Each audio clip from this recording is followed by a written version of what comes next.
when you need them. This is former ECU baseball player Ashley Capps from Select Bank and Trust, and as the business world throws you curveballs, we're here to be responsive to your needs. Our team of local bankers can make local decisions and cares about you, the customer. Get the business services that are right for your business today with Select Bank and Trust. Bank local, bank select, member FDIC. Weekends are made for AJ McMurphy's. Start your Sunday fun day at AJ's. AJ's is now serving brunch from 11 a.m. to 2 p.m. and a build-your-own Bloody Mary bar. Enjoy your weekend with live music on Friday night and Saturday night with no cover charge. And you can catch all of the MLB and ECU baseball action on AJ's TVs. See you this weekend at AJ McMurphy's, Turnberry Square at Bell's Fork, and on Facebook, Instagram, and Snapchat.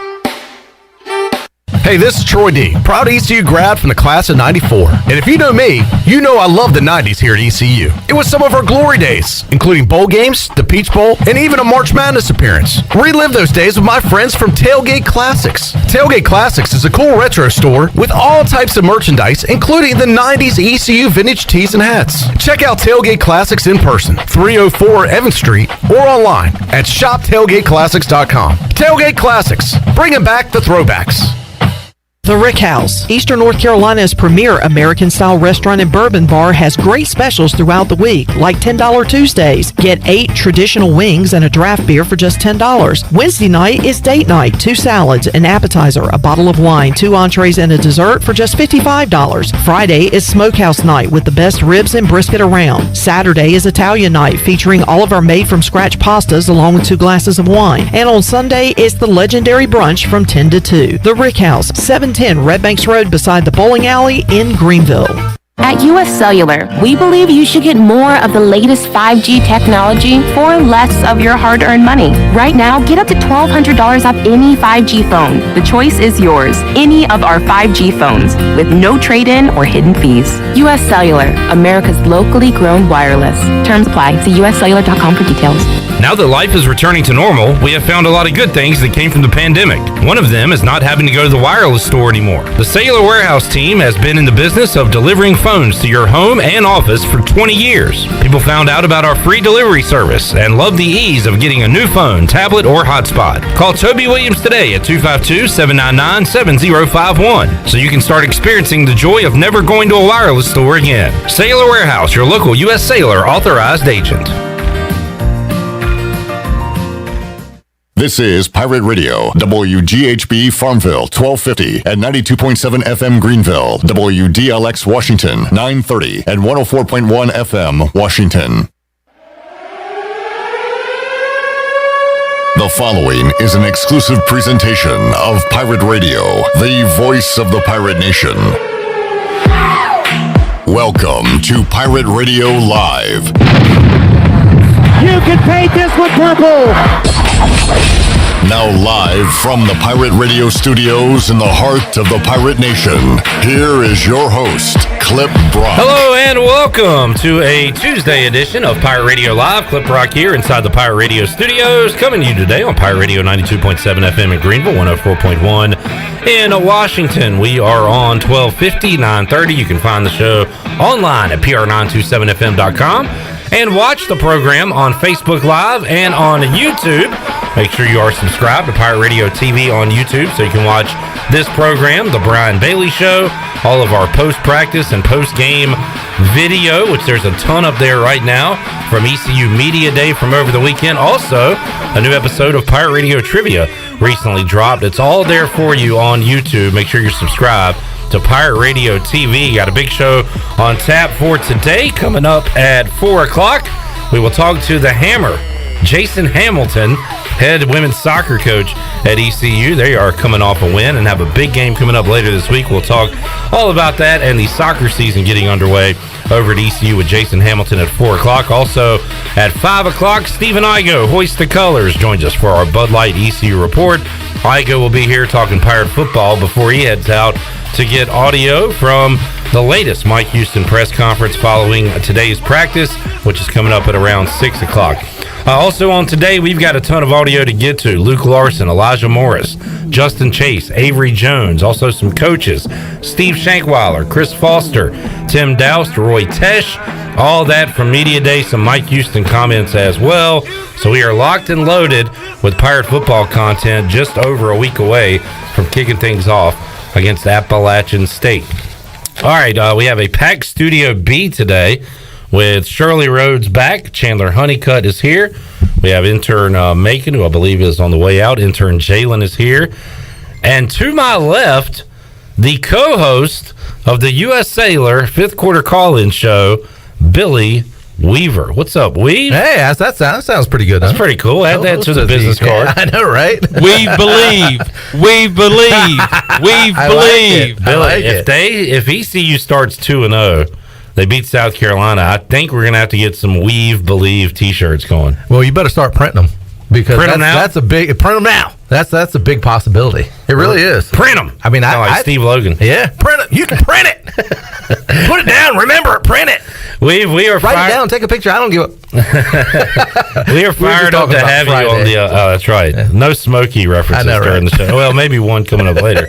But Billy, fired up, man. We're gonna have a lot of fun this year after games on the fifth quarter, celebrating wins, maybe being depressed over losses, but taking your calls and going as long as the callers want to go on the fifth quarter. Yeah, there are going to be some losses, and there are going to be some angry fans that are calling in about wins. We've That's true. We didn't beat them by It's not exclusive to losses now, because we've seen over the years that fans, even during wins, call in and gripe and complain, but you know what? That's what fan is. That's right. Fan is short for fanatic, and if you're a fanatic, you're way out there about everything, everything involving ECU athletics, and that's what we like. We like fans, because without fans, that's what we are. We are, absolutely. I mean, we both graduated from East Carolina. We both want the program to succeed. So we will try to remain more level-headed than some of the callers, but at the end of the day, we all want the same thing. Yeah, but just think about when you and I on Sunday are watching. It's a little different there. I mean, it's the same. As far as I act a little different. No, that's what I'm saying. Yeah. It's the same as the ECU fans act on Saturday night after a game, win, lose, or draw. Yeah. A lot more cussing and yelling from me on Sundays, and at the TV. We'll get that from you on Saturdays. But yeah, we're ready to go. I think it's a great fit. Weave has been a part of the Pirate Radio family for a long time now, Billy. Yeah, I don't even know how many years, to tell you the truth. I'd have to go back and look at it, but it's been a long time, well over 15 years. And also, we talk to you every Saturday on the Bud Light pregame tailgate. Also, you call in usually during the fifth quarter anyway. So now instead of one phone call, you'll be here for the entire thing. And that'll be cool, man, because I've been wanting to do that for a long time. Obviously, my previous job kept me from being able to do that because I had other obligations. But now that I've got a little bit more free time, it's going to be fun, man. It's going to be a whole lot of fun. It's going to be nice to where I can sit and watch the entire game and not have to run around like crazy during the game, sometimes doing camera work during the game and stuff, as you can actually sit and watch and focus on the game and, have kind of I guess I'm going to use this word loosely, but an educated knowledge of what's happened during the game on the post-game show. I've seen a lot of lower the headgear commented. It's so funny that phrase is still around these many years later. I haven't used that phrase, and it hasn't been on the air in probably 15 years. Bobby Hayes says, Weaver in the house. Bill says, is Billy Weaver bringing breakfast? I think that is the best question I've heard asked. I want to know the answer to that one. I can do that. Billy, back to what you were saying, though. When you got that camera, and I've never done it before, but you've talked about how you're focused in on maybe one player. You're focused. You're following the ball. You miss everything else happening on the field. So. Yeah, I mean, think about this. If go to a football game one time and just follow the ball. Don't look at an offensive lineman. Don't look at a left tackle missing wide a block, receiver or a DB on the outside. Right, yeah. Or a wide receiver on the far side of the field locked up with a DB and they're going at it and there's words. You miss all that. Yeah. You really do, because you're hyper focused on the play and following the football to get the highlight. So a lot of stuff, there's been many times on the sidelines when somebody is not working a camera and they'll come out, oh man, did you see that backside hit? Like, no, I didn't even see it. How did you not see it? You were right there. I was like, yeah, but I was looking through a lens, looking at the quarterback and center. That's about all I could see. We are very excited to have Billy Weaver as part of the squad. He was already part of the squad, but now we'll be here after every game on the U.S. Sailor 5th Quarter Call-In Show, taking your calls. We'll have a late one coming up next Thursday, starting at probably around 11. We start right when the game ends, and we'll be with you after East Carolina Appalachian State coming up next Thursday night here on Pirate Radio. Once again, Shirley back, Chandler here. How y'all folks doing over there? Doing pretty good, Clipper. Chandler starting the Believe I like that. Foundation. Foundation. I was looking for the word to finish that sentence. Foundation, not what I was looking for. The movement. Movement is the word I was looking for. I am excited, Clip Brock. Excitement time. Shirley, how you doing over there? I'm doing all right. All right, good. Shirley's got a lot going on. So Shirley's always got a lot going on. And you know what? Shirley was not here yesterday, and boy, you picked a heck of a day not to be here. It was football season. It was like nonstop with all the players coming through, which we had some awesome shows with Holton Ahlers, C.J. Johnson, Rajay Harris, Tyler Snead, Bruce Bivens, Xavier Smith, DJ Ford. I start that list and then I have to finish it, and I'm able to do it, and I'm proud of myself for that. I can do it. Had some great interviews with those guys. You can find those online, of course. And Billy, you know how it is, like doing this for years and years, that feeling you get when it is football season. Oh, yeah. You can feel it because you're doing 4 times the amount of work you usually do. Yeah. But also, it's a really fun time of the year. It's fun because, I always enjoyed it because you knew exactly what you were doing day to day. There's a lot that goes into it when you're prepping for shows, when you're, lining up shows, and when you're, going to, you're going to a press conference on Monday. You know exactly what you're doing every day. It's a lot of work, but it's better than in the summertime when you're digging for stuff, trying to find stories to run, trying to find good content and stuff like that. That's not the case during football season. Of course, when you get to the end of football season, it's almost like, okay, I'm ready for a break. Yeah, right. But the beginning, there's nothing like the beginning of football season. And we are ready to roll. Billy got his football season started off right last Friday at the beach and watching preseason action. I did. That's something very I congratulated rare. You on a Friday night off, and so it looks like you took full advantage of it. I did. I watched a little bit of the Washington football team. I think it was funny because the very next day I was talking to somebody that we were doing breakfast with, and he is a Dallas fan, and we kind of went back and forth. And he goes, "Yeah, you love those Cowboys." I'm like, "Come on, man." Anyway, we were talking about. He said, "Well, how's your Washington team going to be?" And I said, "Pretty much like we think. Good defensively, struggling on offense, and hopefully we can find something offensively behind Ryan Fitzpatrick." And I think that's exactly the deal. Because what I saw from Ryan Fitzpatrick, he can't go deep downfield. He can make plays happen, and I think if he stays out of trouble and doesn't make a whole lot of mistakes, I think they'll be okay offensively. Well, how's Fitzpatrick going to have an impact at all when Taylor Heineke starts? This is true. That's true, and that could happen. It could. That could happen. Yeah. You know what? The thing is, it's funny because Joe Theismann was doing the game, and when Heineke came in, he fumbled one time when the scrambling and was kind of hanging that ball out there, not protecting the football. When you're dealing with a situation at quarterback where you've got a decent offense and you can move the ball down the field and be effective when you don't make mistakes, you can't have that happen. You can't give the ball away. And I think Taylor Heineke's probably going to get an earful, or probably did after that preseason game. Yeah. Say, look, you got to protect the football, young man. They even asked. Thank you, Chase Young. They even asked him on the sidelines, who was doing now? Oh, it's Silver used to be on the NFL Network doing the sideline interviews. He even brought it up during the game to Heineke. He said, "I bet ball security is going to be a conversation next week." And Heineke was like, "Well, yeah, it is. It definitely is." Yeah.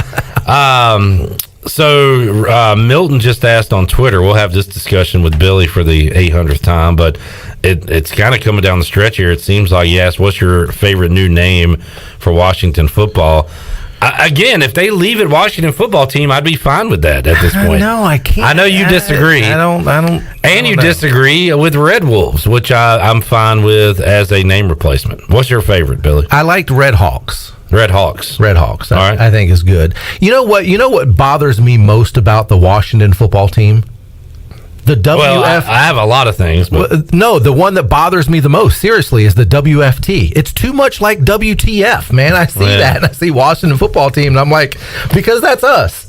That's it hits Washington. too close to home. I know. It's us in a nutshell. It's always looking at the Washington team on TV going, WTF. You're right. Have you watched Hard Knocks at all, Billy? I have not, but I heard there's a lot of people that are kind of disgruntled with it. As far as it's boring, it's just the same old thing. Like, I feel like, if this was the first time it's ever come out and you watch it, you'll be like, man, this is really cool behind the scenes. Right. Now we've seen it so many times that it's almost the same story. What is this, like year 20 now or something? That's crazy? The third time the Cowboys have been on it themselves, which I'm like, hate watching it. Like, like it's Dallas. Mike McCarthy seems like a bumbling idiot to me. I will say that, but good luck with all that. But I don't know how they'll turn out this year. All right, I tell you what. Let's get a break in. We'll come back and we'll have a bit of a mini rundown. We're trying to get the details on this ACC Big Ten Pac-12 alliance. There's no contract in place. It is a gentleman's handshake agreement. How's that going to work in 2021? I don't understand any of this. Pat Forty put it good and said the press conference is over. There's a lot of questions to be asked and a million loose ends, but we'll see how it goes. So we'll try to break that down for you. Also, talking more college football, NFL, a little NASCAR, a little bit of everything with Billy Weaver here. Hour 1 of Pirate Radio Live rolls on after this.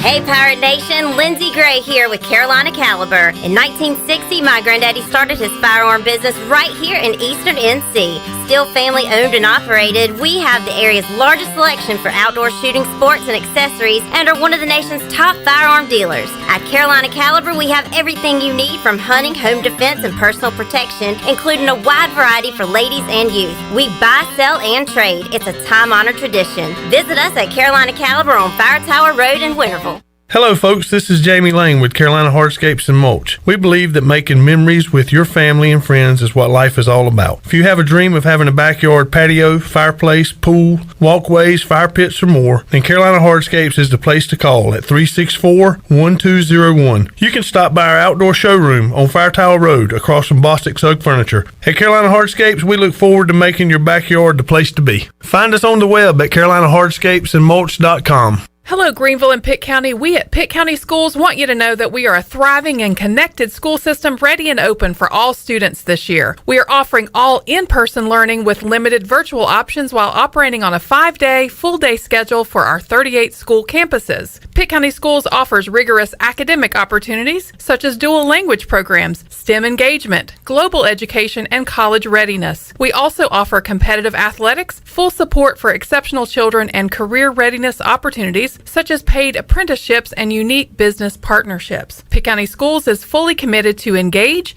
empower, and elevate every student every day. Visit our website today at pittschools.org, where you'll find our new jam-packed strategic plan, our new mission and vision, our profile of a learner, or check out our unique preschools, elementary schools, middle schools, high schools, and early colleges. Pitt County Schools, engaging, empowering, and elevating every student every day. With Domino's Carside Delivery, you can carry out any 3-topping pizza for just $7.99 without leaving your car. So you don't have to interrupt your kid's favorite song. And we'll all be friends just for one day. You can interrupt this, actually. Next time you carry out 3-topping pizzas for $7.99 each, try Domino's Carside Delivery. Just pull up to the store, check in online, and Domino's will bring your food to you contact-free. Carry out only. You must ask for this limited time offer. Prices, participation, and charges may vary. Excludes XL and specialty pizzas. Crust availability varies by size. Message and data rates may apply when using Domino's Carside Delivery. North Carolina State Parks is proud to announce that they have partnered with the Hometown Strong program. Our visitor centers are now equipped with public Wi-Fi to help kids with school. Remote learning has become a critical public health measure in maintaining social distance and continuing to educate our young people. Take advantage of Wi-Fi and a hike at Goose Creek State Park or a day trip to the beach and access remote learning at Fort Megan State Park. For more information, visit hometownstrong.nc.gov.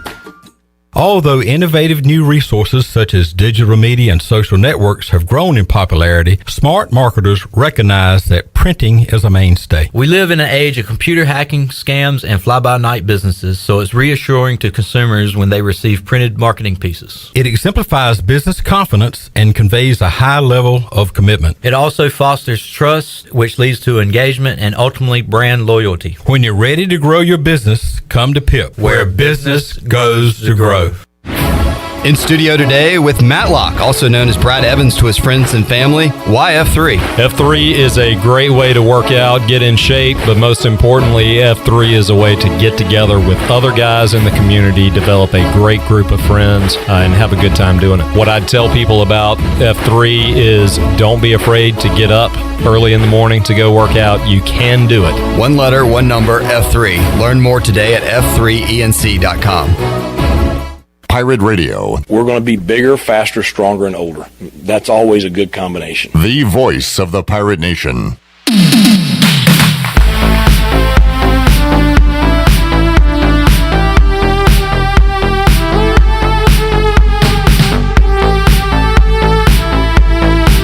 You're listening to Hour 1 of Pirate Radio Live. This hour is brought to you by University PC Care, your local tech support experts for all your personal and business needs. Visit universitypccare.com to learn more today. Now, back to the show. Welcome back. Are you in outside sales and looking for an opportunity to increase your earning potential? CopyPro has been in Eastern North Carolina for over 45 years and continues to grow each year, and they are in need of more sales professionals with a desire to potentially make a six-figure income. Do you have what it takes? Visit copypro.net today to submit your resume and to learn more. Now let's head back in to Pirate Radio Live. Here's your host, Clip Rock. Back with you on Pirate Radio Live here on a Tuesday. Coming up at 4 o'clock, Jason Hamilton, ECU women's soccer coach, going to join us. We'll have some comments from our Media Day interviews with Luke Larson. He was awesome to talk to, the Aussie punter. Elijah Morris, Justin Chase, Avery Jones. You'll hear that and more in hour 2 as well. Billy Weaver hanging out in hour number 1. Weave will be alongside after every ECU football game this season on the U.S. Sailor 5th Quarter Call-In Show, taking your calls. And during the break, we were talking about year 3 for Mike Houston.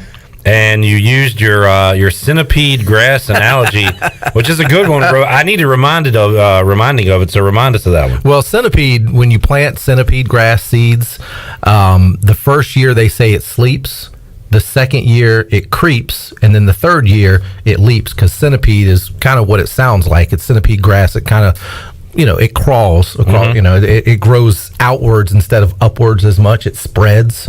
So, it's funny because when I had said that on the show a couple weeks ago, I had just finished cutting the grass. I've got centipede grass at my house. And I thought about that. I was like, you know what? That's a good analogy, because that's the way, especially this day and age with college football, guys get about 3 years. Yeah. And then after 3 years, the fan base starts to get a little antsy. And the fan base can understand that first year, the kind of sleep year, because you're going through, everything's different. Coaches are different. You're getting acclimated with a system and all that stuff. The second year, you start to see a little bit more progress. The third year, you better start taking off. If not, usually the third year is kind of encompassing of what you're going to see in the next few years. Now, you didn't factor in your grass getting COVID, Billy. Not at all. I just factored in water and feed. That's it. And everybody went through a weird year last year, so maybe it evens the playing field. Well, that's the thing, is because, we talk about that all the time. When you're going into a football game and, we're talking about X's and O's and stuff, and it's raining, and you're like, well, this is not going to bode well for the Pirates because they're a throwing team. The ball's going to be wet. They're going to have to run. Well, guess what? We talk about this all the time. The other team has to play in the same conditions.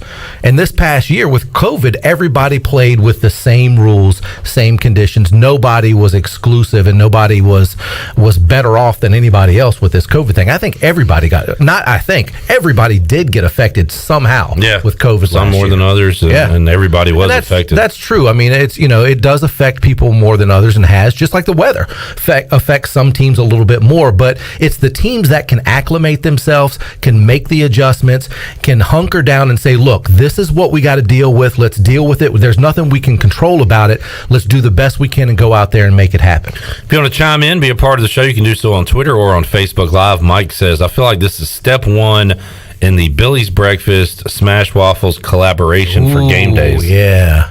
You know what would be really cool? And I thought about doing this at my breakfast truck. I really thought about doing this, is doing some waffle sandwiches. Yeah. Where you do, instead of having a biscuit or a bagel or whatever, have the bread, so to speak, being the waffle. So you have sausage, egg, and cheese in between waffles and drizzle syrup over it. Oh, yeah. Dude. How about some smashed waffles with sausage, egg, and cheese and syrup drizzle That is would you eat that? that is a. Would I eat that? Would I eat that? Like Kirk Cousins. Yes, I would, and I would enjoy it. Steve, fellow Washington fan, says WFT goes 9-8 this year. If I I'd told take you, that. I'd take it. I don't know if that wins the division this year. Well, but that's true. I think Philly's going to be much better this year. I got so many questions about Philly with Jalen Hurts. And honestly, New York should be better. Yeah. But I'm not a Daniel Jones believer. He likes to turn it over too much. Like, I don't know about those two teams. I do know that Dallas is going to put up a boatload of points if Dak's healthy. Yeah. And they'll probably give up a lot too. So I don't know, man. Once again, Billy, I think it's going to be. I don't think the Cowboys run away with it. I don't think anybody runs away with it. I think it's going to be another tight division like it was last year. Yeah, I think it is. I think all these divisional teams in the NFC East are going to lose a lot of non-divisional games, and then they're going to beat up on each other to kind of figure out who wins that division. So I think 9-8. I think with 9-8, you're in the discussion for a division title in that division, because it hasn't proven over the last few years that anything more than 9 or 10 wins can win that division. And we're playing the AFC West this year. So can anybody in the division beat the Chiefs? Yeah, absolutely. The Chargers are tough. The Chargers are the sexy offseason team. And we can put an end to that week 1 when they go to Landover, Maryland, to play Washington week 1. That's an intriguing matchup already. It is a very intriguing matchup. All right, man, I just love talking football. I don't love this part of it, the college. I love college football Saturday. I hate everything surrounding it, including these alliances, the realignment, all that crap. Well, today it became official, but is it really official? Did you sign a contract with Pirate Radio, or did we just shake your hand? It was a handshake agreement. It was a gentleman's agreement. It really was, and it might work and it might not. I'm here today, but I'm not guaranteed to be here tomorrow. Just curious, because that's what happens on a gentleman's handshake agreement. That is exactly what just putting that out. These conferences have done. No contract. Just I saw a lot of tweets, a lot of weirdly worded tweets about, look, we just looked eye to eye to one another and said we're going to do this. Like men or what? I don't know. It sounds great. Sure, it really does. It sounds very, very noble. It sounds very old school. You know what? It's a gentleman's agreement handshake. That sounds great. The Pac-12 commissioner said, "We believe that collaborating together with the ACC, Big Ten, Pac-12." If we do that, we are stronger in our commitment to addressing the broad issues and opportunities facing college athletics. I'm trying to figure out what all this wording means. I guess it means let's stay together in our conferences. Let's do this rather than Clemson going to the SEC, right? Or Ohio State joining the SEC. Let's stay in our conferences, stay in our leagues. We'll do this scheduling alliance together, and we all remain intact. And move forward with it that way. I guess that's the idea behind this thing. You know what it screams to me? That everybody is absolutely terrified of the SEC and should be. And anyone that ever says the SEC isn't the big daddy in football, in college football, is they're kidding themselves. They really are. The SEC is the Mac Daddy, whatever you want to call them. They are the big dog in college football. And this is the ACC, the Big 12, Pac-12, Big 10, Pac-12. The Big 10, Pac-12, I'm sorry. Pac-12 is outside the window looking in like, right. Guys, and they're on an island. But they're looking for an alliance. Is this good for the American? I don't know. And that's the thing, is where does the American fall in this one? And this is the bully on the block in the SEC, and the other guy is saying, yo, man, let's stick together. We talked about that. And then Friday, this All is right, Big Worm. King of analogies, Billy Weaver's got another one here. This is Big Worm in Friday, if you remember. So the SEC this is Chris Big Tucker Worm. and Ice Cube. The SEC is Big Worm. Okay. They're coming after everybody. Hey, Big Perm. This Big Worm. So this is the ACC is like Chris Tucker going to Ice Cube and saying, come on, man, we got to stick together. We got to stick together. That is weird. That's where your mind went, but that is the mind of Billy Weaver that'll be here after every game on the fifth quarter. So they are trying Look, to. there they are up on the TV. All the commissioners of is it all the commissioners? Yeah. Of the ACC and the Pac-12 and the Big Ten. Big Ten. And you said that they're scared of the SEC. They're scared of the SEC in its current form. They're scared of it when Texas and Oklahoma get together, but also they're scared of what it could be when they start adding the best teams from those other leagues. Right. So they're like you said, we got to stick together. From an article on ESPN.com, it says the gist of the alliance is a direct counter. It is a response to the shifting landscape of college athletics, but not necessarily a direct counter to the SEC. I disagree with that. I think it is a direct counter. Oh, absolutely. To what the SEC is doing. Absolutely, because if the SEC hadn't taken Oklahoma and Texas, none of this we wouldn't be talking about this. But Billy, I love when the academics come into play. This is an ability to collaborate academically and athletically. What? Come on, these schools together, the highest regarded research institutions. This is actually in the article, so we're talking about the academic side of things. When it has nothing to do with it, it's all about college football. On the field, money, all that crap. Yeah, has nothing to do with academics whatsoever. Question is, and when does this stuff go into effect? Well, I read a tweet that it's going to happen once all the schools, individual schools, conference contracts come to an end. Which, as we said, Billy, is what, 2030? Now, what if the ACC, say an ACC school, just picking one out of the air, North Carolina, has an agreement with picking SEC school out of the air, South Carolina, North Carolina and South Carolina, they play. Those are teams that play non-conference games. Now, does this gentleman's agreement, do they go behind closed doors and they say, okay, they talk to the folks at North Carolina, you guys have South Carolina on the schedule in 2 years. How about you break that? Well, let's. How about Clemson, Georgia, Clemson, South Carolina, and Georgia Tech? Right. Those are big rival games. Last game of the season every year. Absolutely, big rival games. The fans look forward to. That is a great question. It says the leagues already have 68 games scheduled to take place between 2022 and 2035.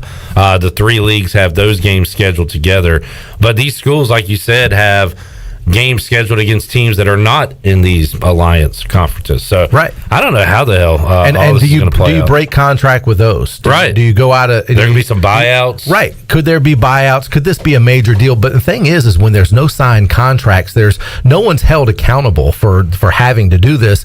And it makes sense that there's nothing signed, because if you think about it, if you take three conferences the size of those three Power 5 conferences, there's more than just the commissioners of their conferences that have to sign off on this thing. You're talking about TV deals. You're talking about media rights. You're talking about apparel. You're talking about so many other things and so many other people that all have to be on the same page to agree with this. There's no other way to do it than have a gentleman's agreement. Yeah, and I mean, if you're Wake Forest, Vanderbilt, Oregon State, this sounds pretty good. Well, I shouldn't throw Vanderbilt in there.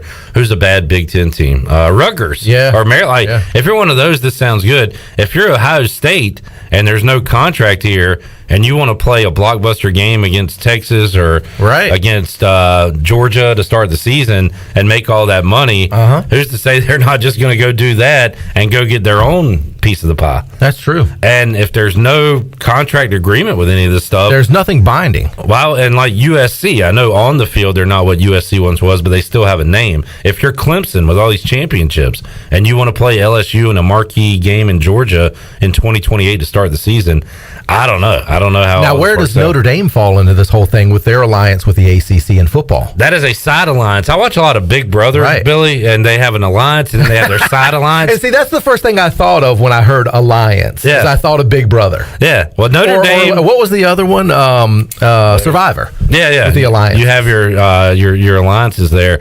That's a good point because they have a side deal with the ACC, but they are ACC in basketball and other sports, right? But not in it's football only, where they're not. So except for last year during the COVID year when they were, I guess they were officially full-time ACC. 1 year only. Yeah, because they didn't have any other way to play games since the ACC was only allowing one non-conference game for the COVID year and then all ACC games from then on out. Yeah, and they went to the championship. Their hand was forced in that situation. Yeah. I don't know where again, they're one of those schools that print their own money with NBC. All right. So, but how long will that last?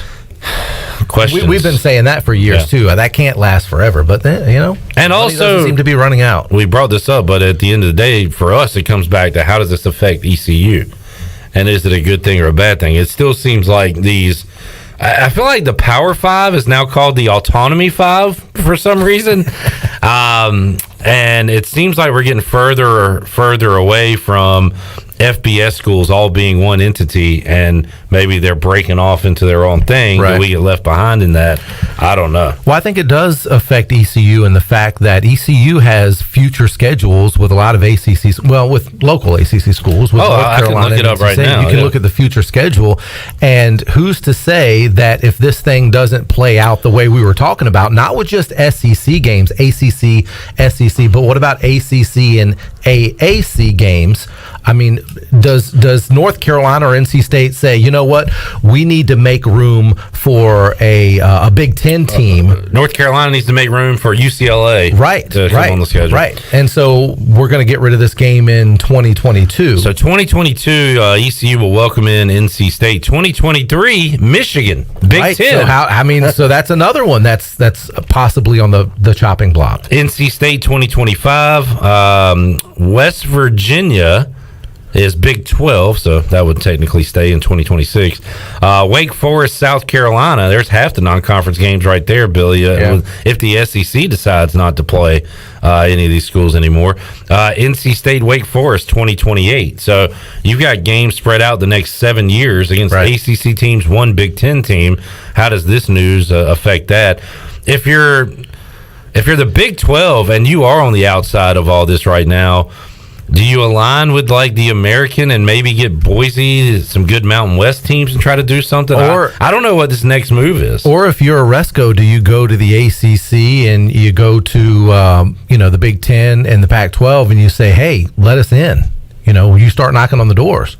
We want to be part of this as well. I mean, will this alliance allow others in other leagues to kind of join in the fray? I mean, it could be a situation where it's everybody against the SEC. Yeah, pretty much. As far as on the field goes, Brad McMurphy, we just tweeted this out from our Pirate Radio account at FreePR927FM.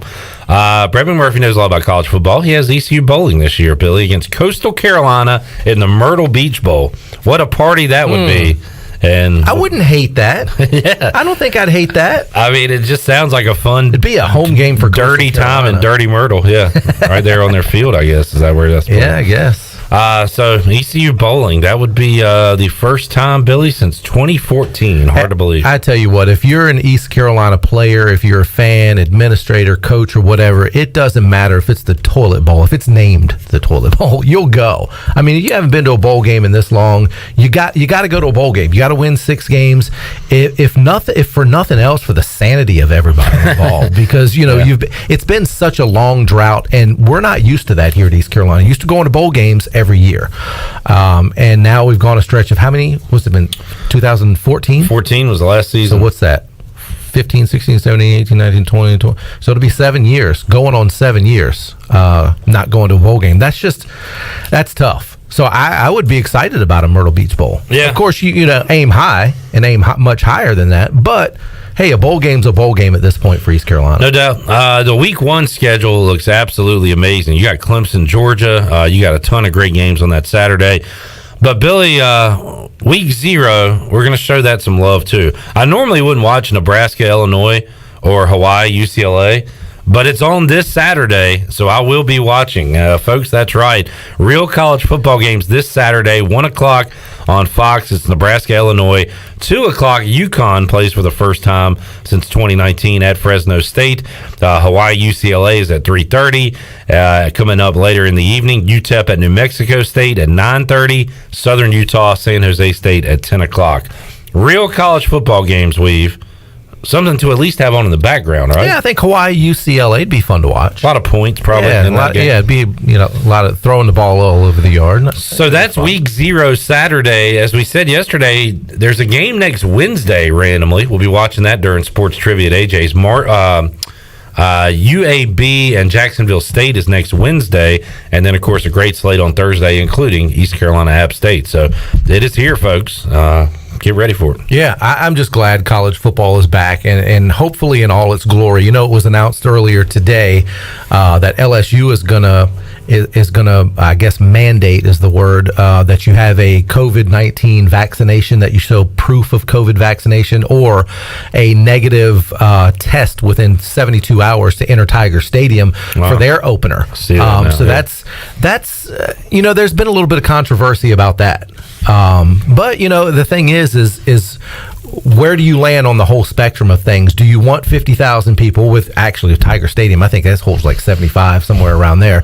But do you want that many people, or do you want to go backwards and go to 3,000 people in the stands or whatever? So it seems like LSU is kind of doing what they think is right. They are in the SEC, and we follow everything that happens in the SEC. That was going to be my next point, because usually the SEC kind of sets the bar on what happens and stuff like that. And this could be the first domino to fall, and other schools kind of following suit. Yeah, we shall see as far as that goes. And I guess in Charlotte, Billy, you have to wear a mask when you are excuse me. I think I just contracted something while we were talking about that. While you are at an indoor part of Bank of America Stadium, like the concourses and the suites and stuff. Right. If you're watching the game outside, I believe in you your do not seat, need one. Yeah. And there are some schools that had talked about having them in a seat unless you're eating or drinking and stuff like that. So it's going to depend on each individual school and how they kind of enforce things and what kind of rules and regulations they have. But this thing we're just getting underway. So for anybody to think that you're out of the woods with the whole COVID thing, and that, okay, it's all hands on deck, it's 50,000 strong, we're not going to have masks, we're not going to have to social distance, all that stuff, that's still up in the air. I mean, this is still a fluid situation where we don't know what's going to, as of right now, it's looking like full capacity. You don't have to show a vaccination card or anything. As of this moment. As of right now, but that could still change here at ECU. We just don't know. Yeah, you're right. Still a ways to go before that September 11th kickoff against South Carolina. And look, at this point, I'm willing to do anything to get football. So I know a lot of people don't feel that way. Yeah. Some do, some don't. But whatever. Just tell me what to do, and let's get some football going. Well, I fall in the camp that, I hate to be told that, okay, you have to be vaccinated. If you're not vaccinated, you're losing your job. You're not going to be able to do this. You can't go to restaurants, all that stuff. I'm not in that camp at all. I don't like being told that. But then again, I think it's very reasonable that if you go into a stadium like LSU, if you're not vaccinated, then if you have proof that you are negative within the last 72 hours, you've had a COVID test and it's negative over the last 2 hours, I think that's very reasonable. Yeah. So everybody here is either vaccinated or does not have COVID. Or doesn't have COVID. Yeah. So showing proof that you're not infected with a virus, I think is fine. Yeah, you're not asking too much there. Yeah, and if it's a person like you that, hey, I just want to go watch and play, watch my team play football, I don't think it's that much to ask to have a negative test. Yeah. So you don't have to go in and get a vaccination if you don't want to. All right, this is weird. I just pulled this up now. Emmett Smith? Emmett Smith is joining an Xfinity team as part owner. Starting to see I guess Michael Jordan involved in NASCAR. You've probably seen it over the years where celebrities, Brad other Doherty athletes kind of started the whole trend back in the day. Brad Doherty's been in NASCAR now for probably over 20 years. If Brad Doherty, he's probably said this, if he was 6 foot instead of 7 foot tall. Oh, yeah. You think he'd be a driver? I believe, yeah. I mean, I don't think they can get a car that would like fit him. Yeah. But he loved NASCAR growing up, right? Yeah. And He's a big NASCAR fan. and then got into it probably during his playing days, but definitely after his playing days in the NBA. And we're seeing more and more like athletes, like I don't know, Pitbull is involved with some mess, and like it's becoming more mainstream. At the same time, we talked about this before. It's losing its base. It seems like I don't know how they're doing as far as that goes. Yeah, I don't know if that's losing the base as far as it's kind of gaining more a national attention that way. You know, NASCAR has always wanted the national attention. That's why they spread to tracks out in, went to Kentucky, Texas, California, Chicago, places like that. They wanted to get out of the Southeast. Well, they found out when they did that they were kind of alienating the people in the Southeast. That really was the base, the true hardcore fans. So they kind of got back to their roots with that, but they're still a national, a national sport in that regard. I think with athletes like this, like a Michael Jordan, like an Emmitt Smith, Brad Doherty, guys like that, I think that's good for NASCAR. I really do. I think it's great for NASCAR to have those big names, to have other people that don't know much about NASCAR to come and watch and say, well, hey, if Emmitt's in this, let's see what this is all about. I think it's only positive for NASCAR. And it seems like they might be trying to come back in to the South and old tracks. Absolutely. Isn't the North Wilkesboro Speedway? I've seen some stories about that, maybe trying to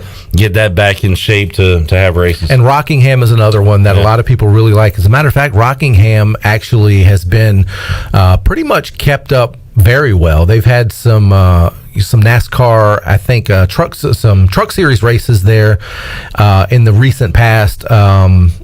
They are actually a test site as well, right beside Rockingham. They have a little small track that is about the same size and the same dimensions as Martinsville Speedway. There were a lot of NASCAR drivers come there to kind of practice and test before they go to Martinsville. And it's not considered a NASCAR sanctioned event test or whatever. So Rockingham could be back in the whole mix of things with North Wilkesboro. Those were that's just mom. That's mom calling. Oh yeah, yeah. She usually calls during the press box hours. Yeah. She hasn't figured out the schedule yet.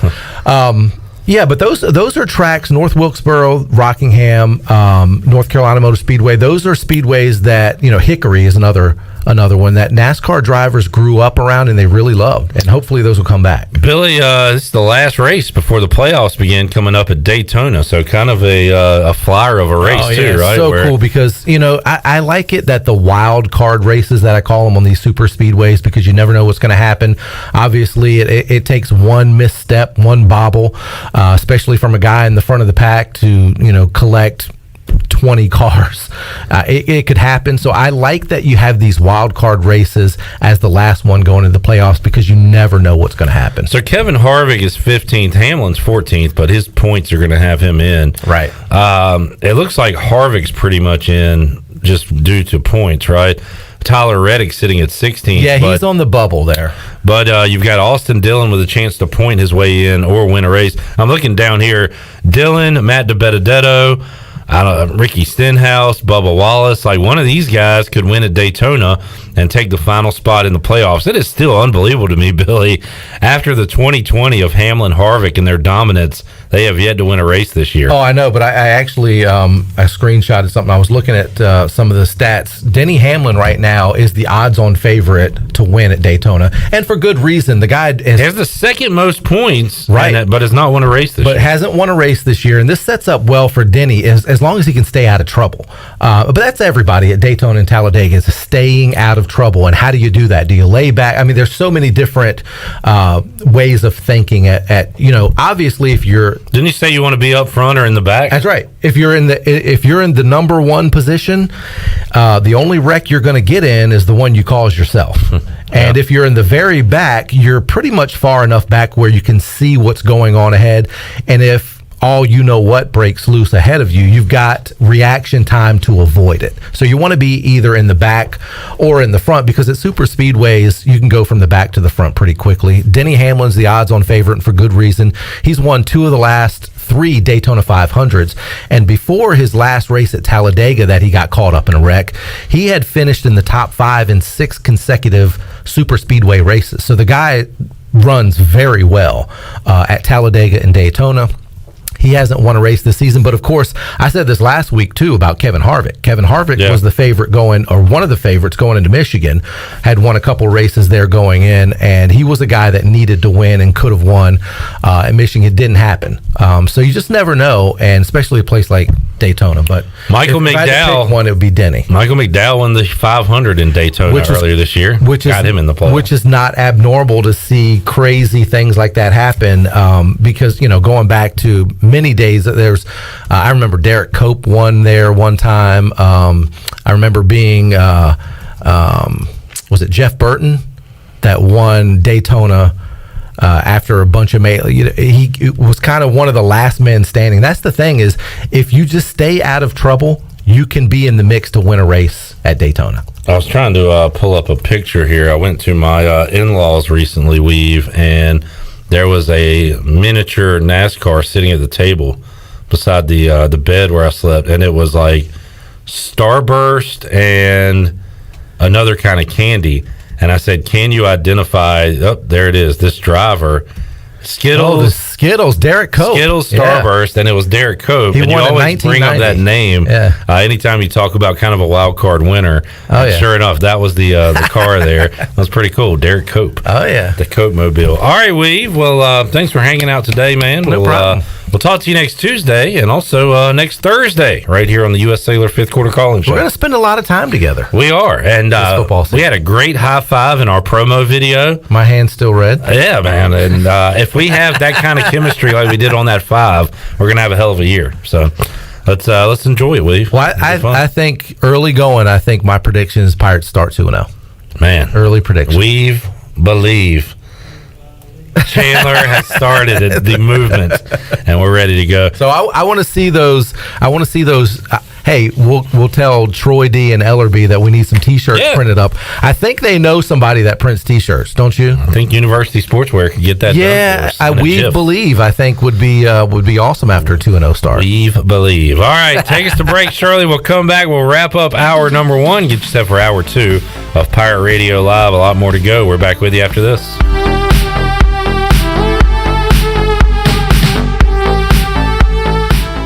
This is John Gavigan with the Gavigan Agency. Our top priority is doing what is best for our members. Whether you are buying a new vehicle, a new home, protecting your family with life insurance, or filing a claim, our agency will be there every step of the way. Our goal is to become a trusted advisor for you and your family for all of your personal and commercial insurance needs. Give us a call in Greenville at 756-1400 for a car, home, business, or life insurance quote today, and give us the opportunity to show you the benefits of doing business with someone who cares. When a storm hits, you can count on Greenville Utilities. They put their emergency storm plan into action to restore power as quickly and safely as possible. If you experience an outage, call them toll-free at 1-855-767-2482. The automated hotline can handle a large number of calls at once, virtually eliminating busy signals, so help can be on the way as fast as possible. Remember, GUC's emergency hotline number is 1-855-767-2482. Down East Wood Ducks baseball is back. Come out Friday, August 27th for the Youth T-Shirt Giveaway for kids 12 and under, presented by Lenoir County Public Schools. Get your tickets now at woodducksbaseball.com or call the Wood Ducks offices at 252-686-5164. See you at Granger Stadium for Wood Ducks baseball. Go Woodies! Hey, Troy D here for my friends at Villa Verde. If you know me, you know I love being outside, but finding a good place to eat outside can sometimes be tough. Well, our pals at Villa Verde have fixed that. Not only does Villa Verde have awesome, unique, one-of-a-kind dishes here in Greenville, they also have a brand new outside dining area. And this outside area is sweet. It's covered, you're in the shade, and cooling fans are on. Enjoy the comfort and relaxation of dining outside with our friends at Villa Verde. Villa Verde on 10th Street, a platform for good. Hi, this is Jeff Charles, and welcome inside the booth. Has there ever been a greater collection of baseball talent than the players who participated in the 1970 All-Star Game? Wait till you hear the names. That's coming up next. Baltimore Orioles baseball. And he swings and belts this one to right field. Down the line. Stay straight. It does. It's gone. run. And what were we just saying? Cedric Mullins with a leadoff home run. He's got 20 of them now, and the Orioles with a 1-0 lead in the first inning. Catch all the O's action right here on Pirate Radio, your home of the Baltimore Orioles.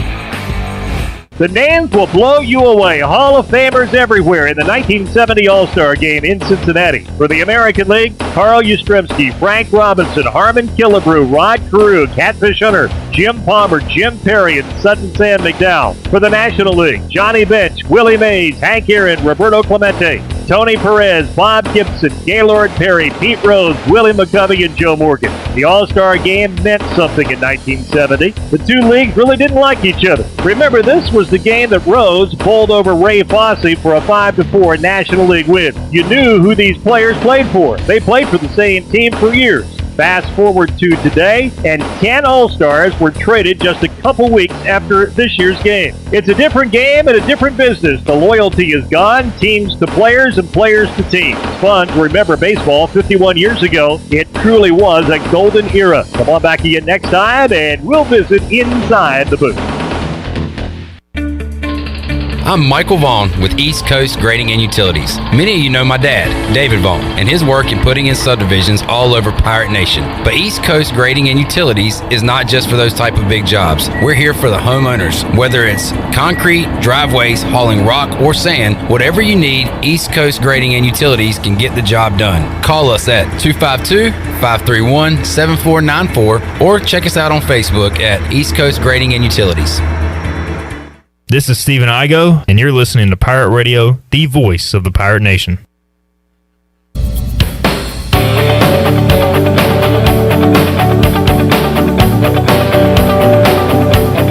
You're listening to Hour 1 of Pirate Radio Live. This hour is brought to you by University PC Care, your local tech support experts for all your personal and business needs. Visit universitypccare.com to learn more today. Now, back to the show. Welcome back. You've worked hard to start your business and are working even harder to make it successful, and that's why it's important to have a bank in your corner when you need them. As the business world throws you curveballs, Select Bank & Trust is here to be responsive to your needs. Select Bank's team of local bankers can make local decisions and cares about you, the customer. Get the business services that are right for your business today with Select Bank & Trust. Bank local, bank select. Now let's head back in to Pirate Radio Live. Here's your host, Clip Brock. Back with you on Pirate Radio Live here on a Tuesday. Clip Brock, Shirley Rhodes, Chandler Honeycutt, and intern Jalen hanging out. We got Jason Hamilton coming up at 4 o'clock as we wrap up this hour. All good things must come to an end. That included the Braves' 9-game winning streak, which came to an end last night. They lost to the Yankees. Hopefully the Yankees' 10-game winning streak will come to an end tonight when Atlanta takes on New York at Truist Park. I also saw this, just concluded my second fantasy football draft of August on Saturday. It's a little early to do a draft because you still have more preseason football, you still got more practices, and you're still going to have more injuries. And a big name today has been placed. Player has been placed on season-ending injury reserve. That being Travis Etienne from the Jacksonville Jaguars suffered an injury and will undergo surgery and will miss the 2021 season. So the rookie's season ends before it begins. He was injured last night in the Saints-Jaguars preseason game. So hate to see that stuff. It happens every year, and Etienne, one of the biggest names that has suffered an injury thus far during NFL preseason. Got more preseason action coming up this week, and then that'll be it. The NFL will have a week off before its season begins with the regular season, but the final preseason action coming up this Friday, Saturday, and Sunday. Chandler, your Panthers will play the Steelers coming up, so another game at Bank of America Stadium on Friday night, and then they'll get that turf ready for ECU and App State next Thursday. But I know you said you didn't watch a lot of Saturday. Anything stand out to you from the Panthers game?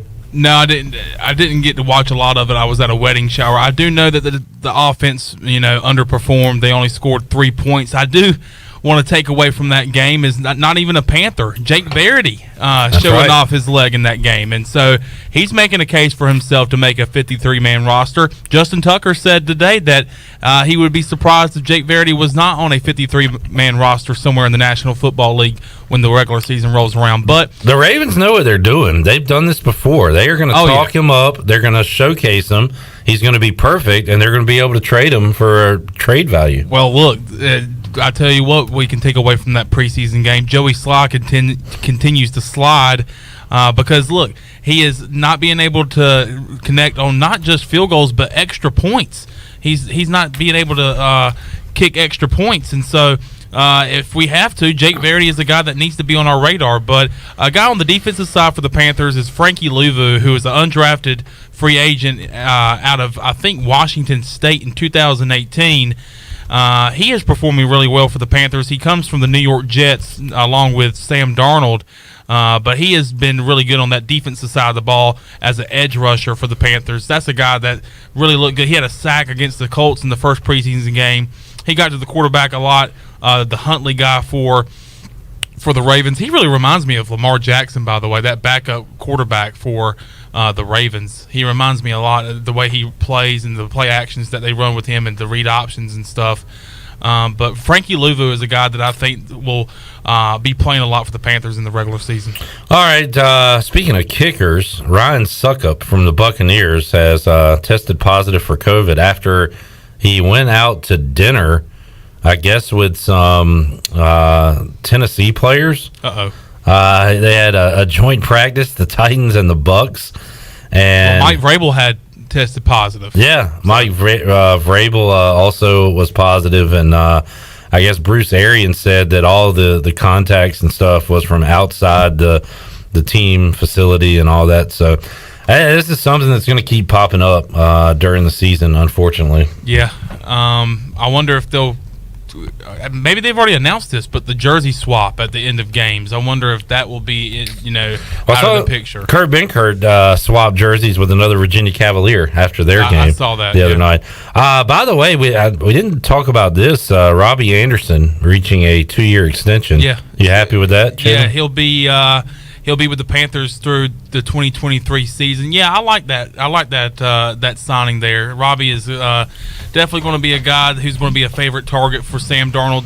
One of the only passes that Sam had in his one drive on Saturday against the Ravens. He had completed a 15-yard pass to Robbie Anderson. Of course, he knows Robbie from his days in New York, and I think that's we're going to have Sam Darnold for a while, at least 4 or 5 years, and so I think he needs to have that target, that top target, Robbie Anderson, and he showed last year that he can be a guy that can wreak havoc, going with crossing slants or just with his speed, he can go down the field and make plays as well. So I like that signing. All right, good stuff, Chandler. Chandler Honeycutt will not be here Friday when we talk NFL, so we'll try to sprinkle some in between now and then. Absolutely. Chandler will be on the call for some Whiteville Wolfpack high school football coming up on Friday night. All right, when we return, we will talk some ECU women's soccer with the head coach of the soccer program, Jason Hamilton. He'll join us coming off a big win over VMI and coming ahead of a big game. South Carolina's coming to town in football on September 11th. The 10th ranked Gamecocks will be at Johnson Stadium coming up Thursday night, 7 o'clock, to face East Carolina. We'll talk about that, the season so far, and how everything's going with Jason Hamilton when we return on Pirate Radio Live. We're back with you after this.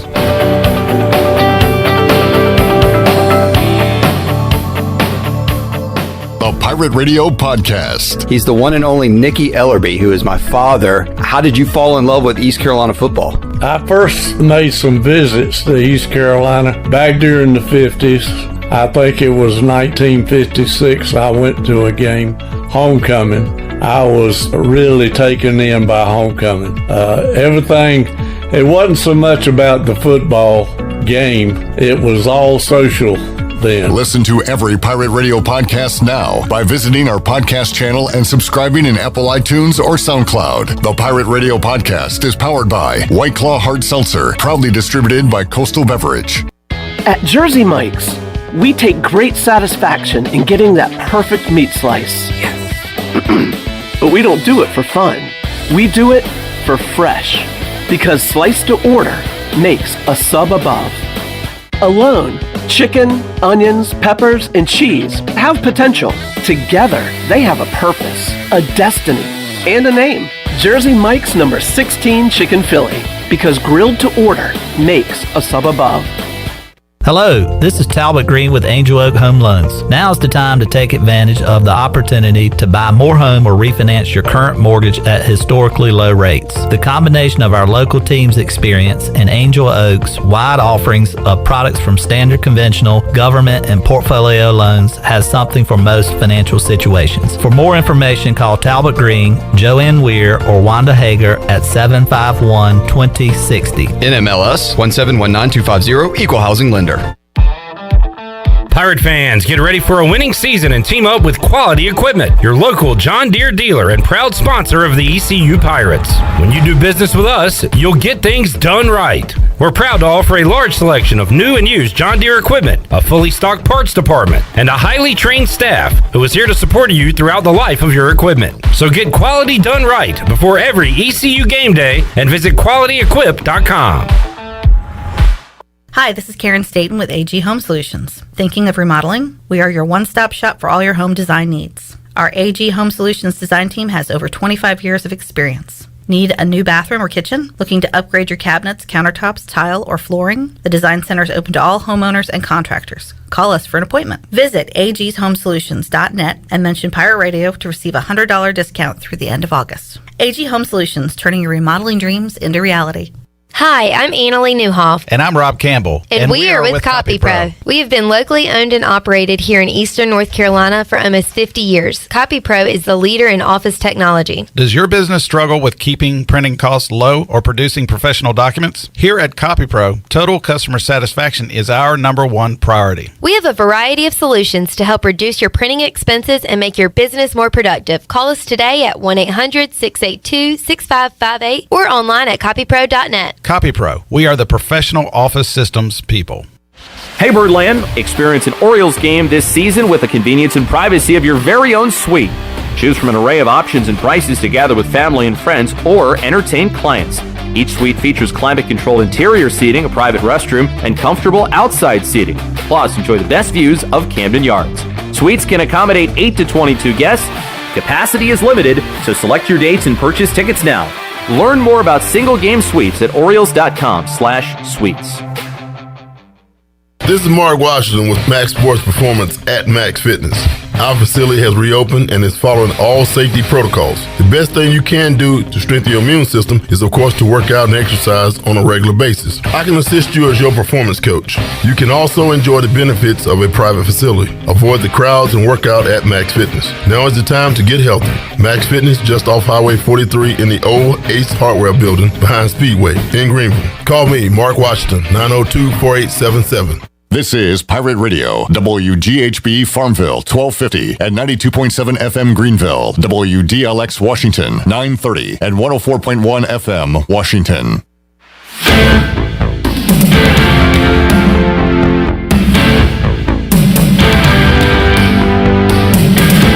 You're listening to Hour 2 of Pirate Radio Live. Save lives, be a hero, and make $1,000 your very first month donating plasma at Grifols Biomat USA. Start now at Biomat USA on 505 South Memorial Drive. A better donor experience and better pay. Now, back to the show. Welcome back. From sales to service, Greenville Auto World has all of your vehicle needs covered. Shop all of their inventory now at greenvilleautoworld.net. If you're also looking for someone to service your vehicle, Greenville Auto World has a full service and repair facility.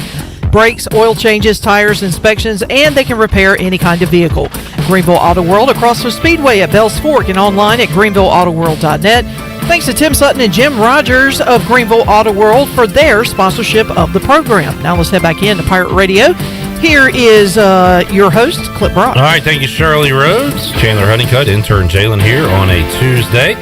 And coming up later on in the show, we'll hear from some Pirate players. ECU Aussie punter Luke Larson Also, defensive tackle Elijah Morris, Pirate offensive lineman Justin Chase, Avery Jones, and some of the coaches as well. Steve Shankweiler, Chris Foster, Tim Doust, and Roy Tesh was able to catch up with all those guys Saturday at ECU Football Media Day. Got some Mike Houston comments to get to, and Stephen Igoe, Hoist the Colors, joins us here at 5 o'clock. All that on the way, but right now we'll talk to the head coach of the ECU women's soccer program. Jason Hamilton joins us once again inside the Pirate Radio studios. Coach, welcome back. Appreciate you having me. Yes, sir. Well, and welcome in. Congratulations on a big win over the weekend, 4-0 over VMI. Yeah, no, it's been a pretty good start to the year. Really young group, but we had a tough one on the road for the first regular season game, and I think team learned from that and rebounded pretty well, and pretty happy with the performance on Sunday. 4 goals is nothing we'll ever complain about. Yeah, definitely a great exhibition start to the season for East Carolina with 2 wins, and then 1-1 right now after an overtime loss at Old Dominion, and then those 4 goals against VMI on Sunday, 4-0. And like you said, you won't complain about 4 goals. A huge game coming up, Coach, against South Carolina, 10th in the country, as they'll come into Johnson Stadium coming up Thursday night, 7 o'clock. You've had one home game thus far on a Sunday. How was the crowd for that first home game? To be honest, it wasn't bad. It was 4 o'clock, so it was a little bit later than usual for a Sunday game. I think the freshman students had convocation at 4, so some strolled in after that. But I think now that we've got everyone back on campus, we're hoping for some big crowds. Moving forward, we got South Carolina on Thursday. Should be a great game. They're a good team. Usually a top 15 team in the country, and so we're excited to play them. But we just have a tough stretch coming up. These next 5 games, really, we got some really challenging opponents that we gotta find a way to battle and compete with. And it looks like it's Thursday, Sunday, pretty much throughout the season. Do you notice a difference on Sunday than you do on Thursday as far as the health of the players, the conditioning, all that? Absolutely. It's the teams that have the most depth are the teams that have the most success, and I think this year that is one thing about us is we have a ton of depth. 3 of our first 4 games we've played 25 players, and typically in our games we're playing 16 to 18 players. So to be able to use as many players as we have in the majority of those games, it's really going to keep us fresh as we go on. And then on Sundays, I expect our team to come out and have more energy just because our bench is a little bit deeper. At the professional level, you have pretty strict rules on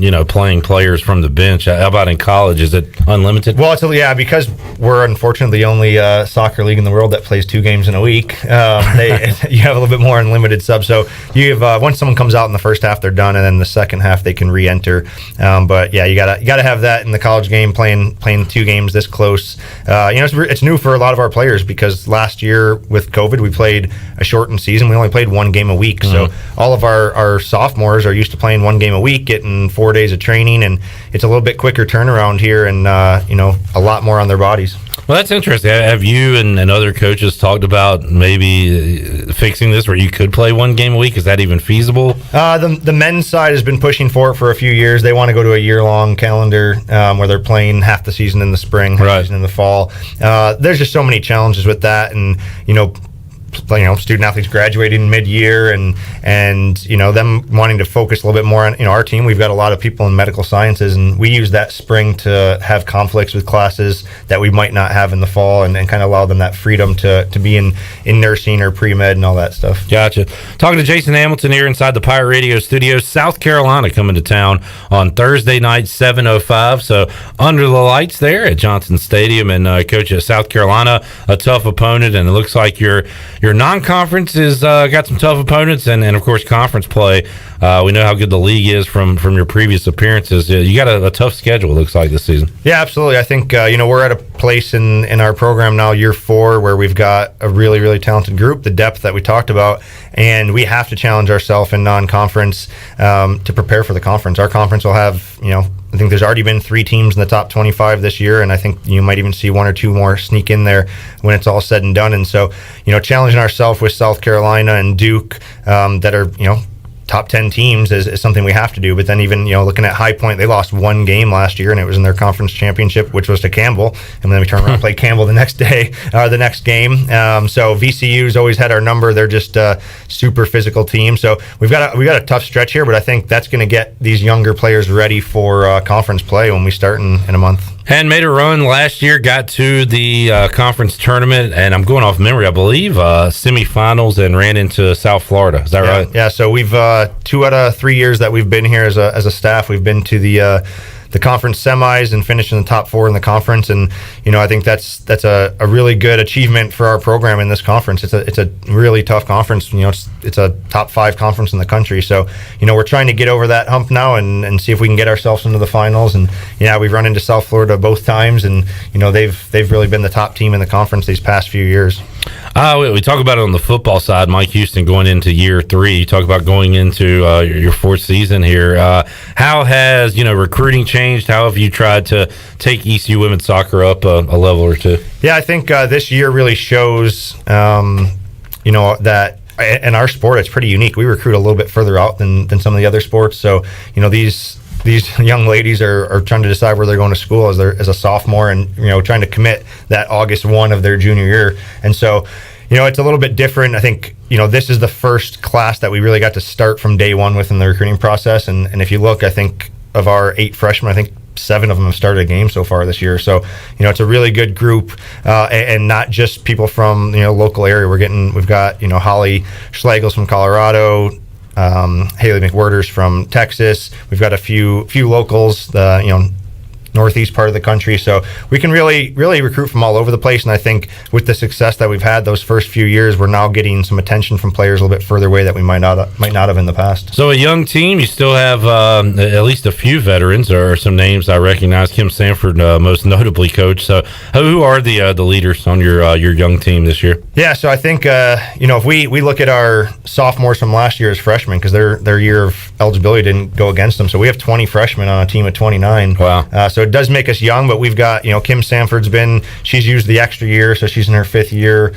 Tori Riggs, Lexi Moore, Carson Parker, they're all using the extra year. Then Morgan Dewey's a 5th year senior. So we've got some, we're really freshmen and seniors is what it feels like. I think we've got 2 juniors and maybe 3 juniors in there. So it's it is a young group, but there is that leadership that's sprinkled in there, and that's a good group to have as leaders, because they've been part of the best program since we've joined this conference, and they know what it takes, and they're really going to push those younger ones to go off as positive as they can in their last year. I remember talking to you during the spring about the challenges of recruiting during COVID time. So how many of these freshmen, committed and got here to ECU without ever coming to ECU? Was that the case for them? No, so most of them, again, because they commit so far out, they were able to come. They're actually committed before COVID. Wow. So it's really the 22 class, which typically at this point we'd be done with, and we're probably halfway done right now, because they could just start coming onto campus in the last few months here, and us getting out to see players. So it's we kind of hit the pause button. We didn't want to do everything based off video and not have them get on campus and see everything. So we kind of hit the pause button, but we're excited about how that class is shaping up. It's going to be another good one. Talking to Jason Hamilton here inside the Pirate Radio studios. ECU in South Carolina coming up at 7:05 on Thursday night. If you're out of the area, you can check it out on ESPN Plus. If you're in the area, make sure you show up to Johnson Stadium. Hopefully a good crowd for that game on Thursday night. And Coach, it looks like at least every home game here, a lot of your home games are on ESPN Plus or either on ECUPirates.com. So folks out of the area will be able to check out your team this year. That's a good thing. No, absolutely. They did a good job getting us as many games as they could on there. And I think our attendance record at Johnson Stadium was last time South Carolina was here. So we're looking to go ahead and break that again and have a rowdy crowd out there and make it a difficult place to play. Coach, how about the overall state of women's soccer? I guess we'll start at the highest level. I guess some disappointment, and Shirley can speak to this, the USA women's national team. As she rolls her eyes in there. What happened there, Shirley? I'm still mad about it. Yeah, what's going on there?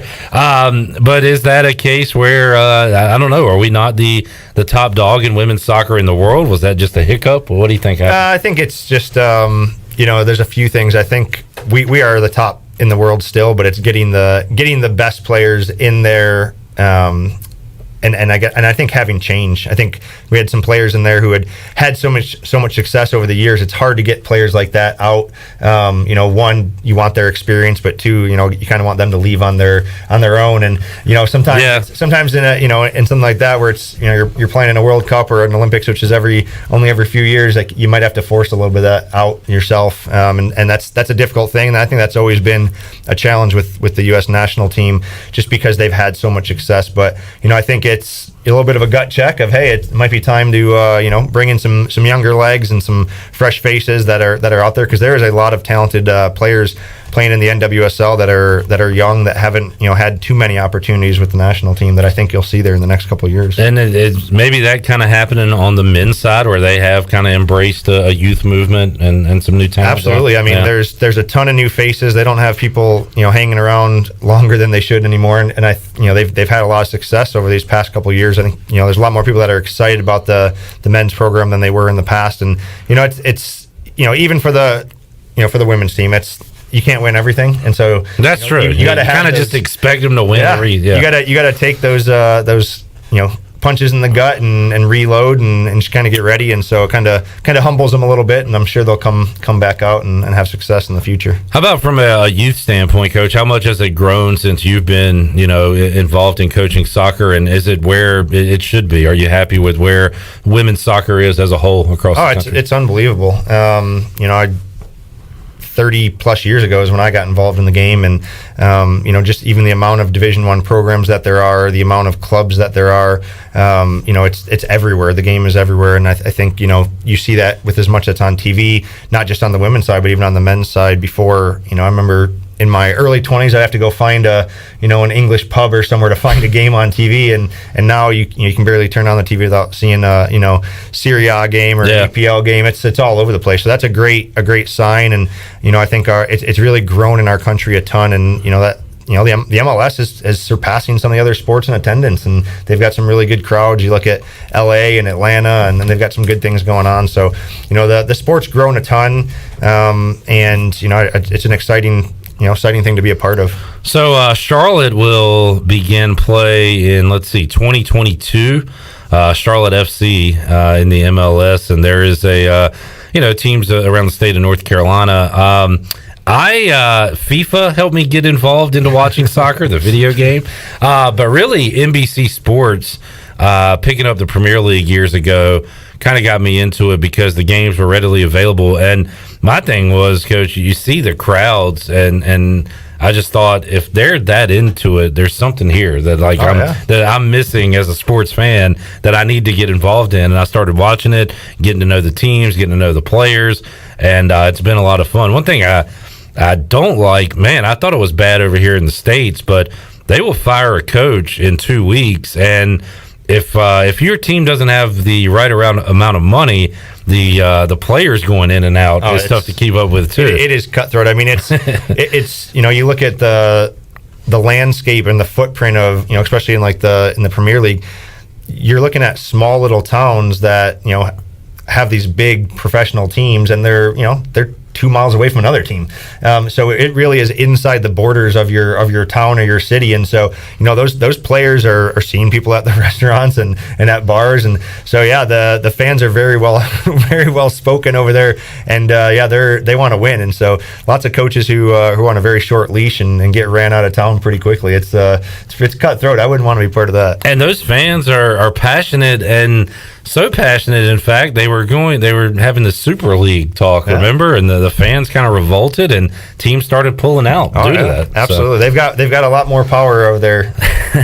I guess we just accept if our NFL team leaves town, or if something like that happens. But it's just a unique kind of scenario with the relegation, right? I love the that. Bottom teams go down to Division II. The top teams from Division II come up to Division I, and so you are really playing for something, because I've seen you're talking about hundreds of millions of dollars difference when you're one of those teams that gets promoted, and so it really is everything into it, which is pretty exciting. I know I've told you before, I've talked about this. I picked Swansea City in 2014, and they had a great year with Wilfred Boney and Sigurdsson and those guys. They were good. They have since been relegated. Last year they played for the right to leave the championship and go to the Premier League, lost in the final game, so they're stuck down a notch below the Premier League. But as you said, the money difference from that is huge, and so hopefully they can work their way back into the Premier League one day. But it's fun to follow, and as you said, I think ESPN is now involved with Serie A and some other leagues, and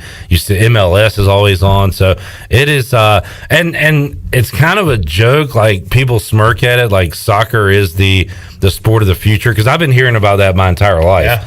And now that football has the injury concerns and all that, the NFL is still number one and probably will be for a while. But maybe soccer is starting to find its spot on the hierarchy of sports here in America. Yeah, I mean, it's everywhere else in the world, and I think money talks, right? And people who have the money and own these clubs, they see it, and they're investing and looking at, hey, these clubs are making billions of dollars in other countries, that maybe it is something we need to invest in and grow the game over here. And you're seeing it everywhere, because, like I said, Atlanta, when they started their club a few years ago, they were selling out at the biggest stadium in the MLS, and LA is another expansion club, and their fans are diehard and jumped right in. So it's pretty exciting to see it around the country continuing to grow, and hopefully Charlotte, I think, will have a great fan base. Yeah, and man, those scenes are crazy there down in Atlanta and Portland and Seattle, and these fan bases are really into it. East Carolina women's soccer back in action, coming off a 4-0 win. 4-0, I guess I should say. Thursday night, 7:05, ECU taking on South Carolina, 10th ranked in the country. How is scouting, Coach? Is video readily available on these teams? Yeah, that's grown drastically over the years. When I first got into college coaching, you were flying out and watching a team play, and that was scouting. And then they kind of went away from that because of budgetary restraints, that it wasn't fair if you weren't at a school that could afford that. True. And so now, every game is online.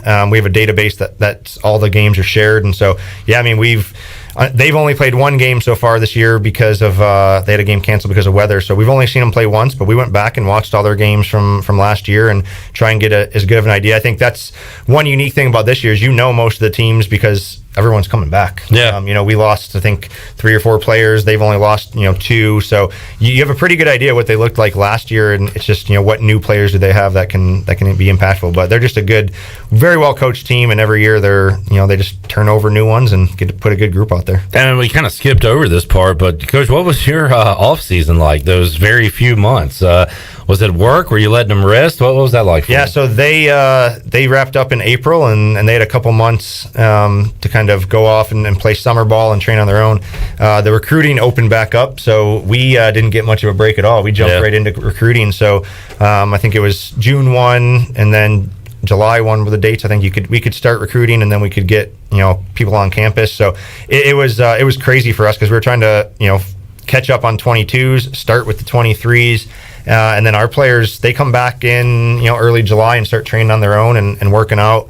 And then we picked up on August 2nd. So for us, it seemed like it was the least organized preseason. I'm a pretty organized person, so that's tough. But we're just excited to be kind of back to normal and getting a full slate of games. And with this young group, getting them as much experience as we can going into conference play in a few weeks. East Carolina taking on South Carolina Thursday night, and again, the schedule is Sunday, Thursday. You can check it out, ECUPirates.com. But all the games will be, the home games, be available to see if you're out of the area on ESPN Plus and on ECUPirates.com. And Coach, hopefully you'll have a great atmosphere on Thursday night. Do they still have the big drum out there? It'll be out there. Sweet. It'll be out there. All right, that'll be fun. Coming up Thursday night. Anything else, Coach, we missed today? No, just excited about this group. We've got a very young group and a lot of depth. So not only excited about how this season develops, and I know we'll have some bumps here and there with the young group, but the future of this program is extremely bright, and we're excited. The Hammer. You are cool with that nickname, right? You said, okay, yeah. You don't fully embrace it, but you're okay with it, right? I get a hard time from some people, but it's funny, and I found out the person who gave it to me, and so that was funny that I'd known. It was a student at ECU, and I had interactions with them and didn't know, and then it came to my attention that's who gave me that, and I thought that was pretty funny. It is a great nickname. You got to fully embrace it. The Hammer, Jason Hamilton, joining us today. His team will be in action Thursday night, 7:05 against South Carolina here in Greenville at Johnson Stadium. Thanks for your time as always, Coach. Appreciate you having me. We will take a timeout, come back, talk some Pirate football here from Aussie, Luke Larson. Man, I really enjoyed my chat. How in the world did this guy in his upper 20s come to Greenville, North Carolina from Australia to punt. We got the full behind-the-scenes story on that. We'll hear that and more when we return on Pirate Radio Live here on a Tuesday after this.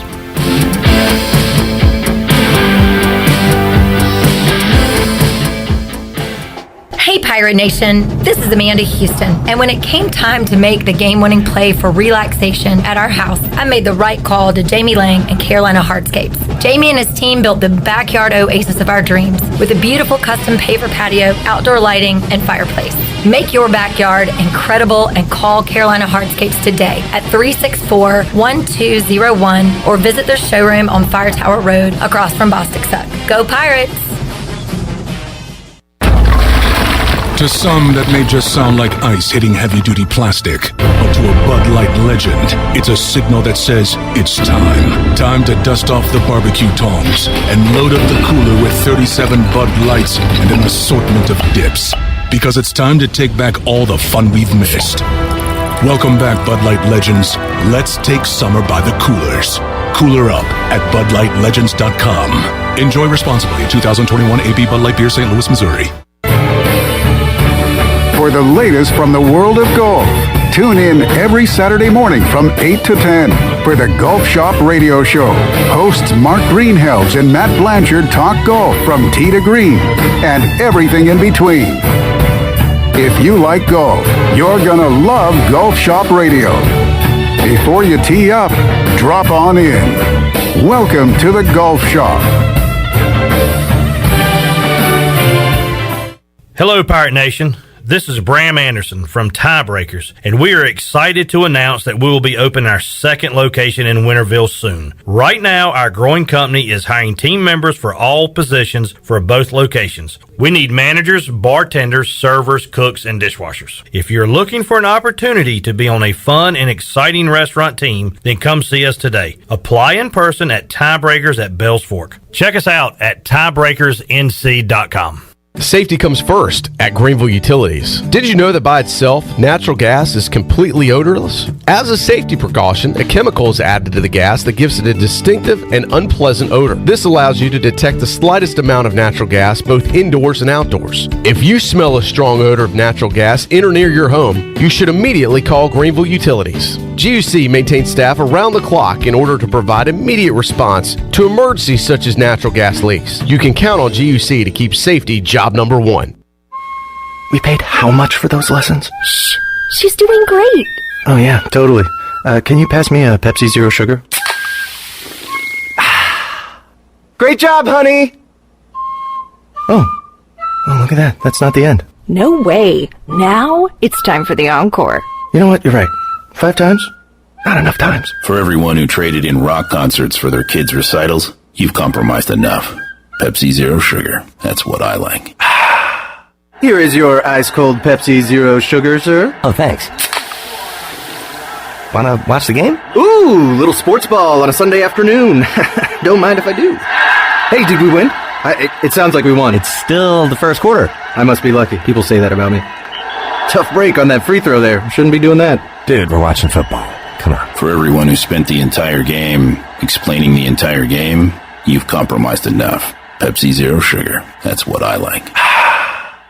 Summer is a great time to buy beautiful new furniture at Bostic Sugg Furniture. Now, during our big summer sell-off, we've lowered prices all over the store. You'll find a great selection of the hottest living room furniture, bedrooms, and dining sets at savings that are hard to resist. And look for huge in-stock savings on sofas, sectionals, and recliners from Lazy Boy, Bassett, and Rowe with the guaranteed lowest price. Plus, enjoy local delivery for just $20.21 during the big summer sell-off now at Bostic Sugg Furniture.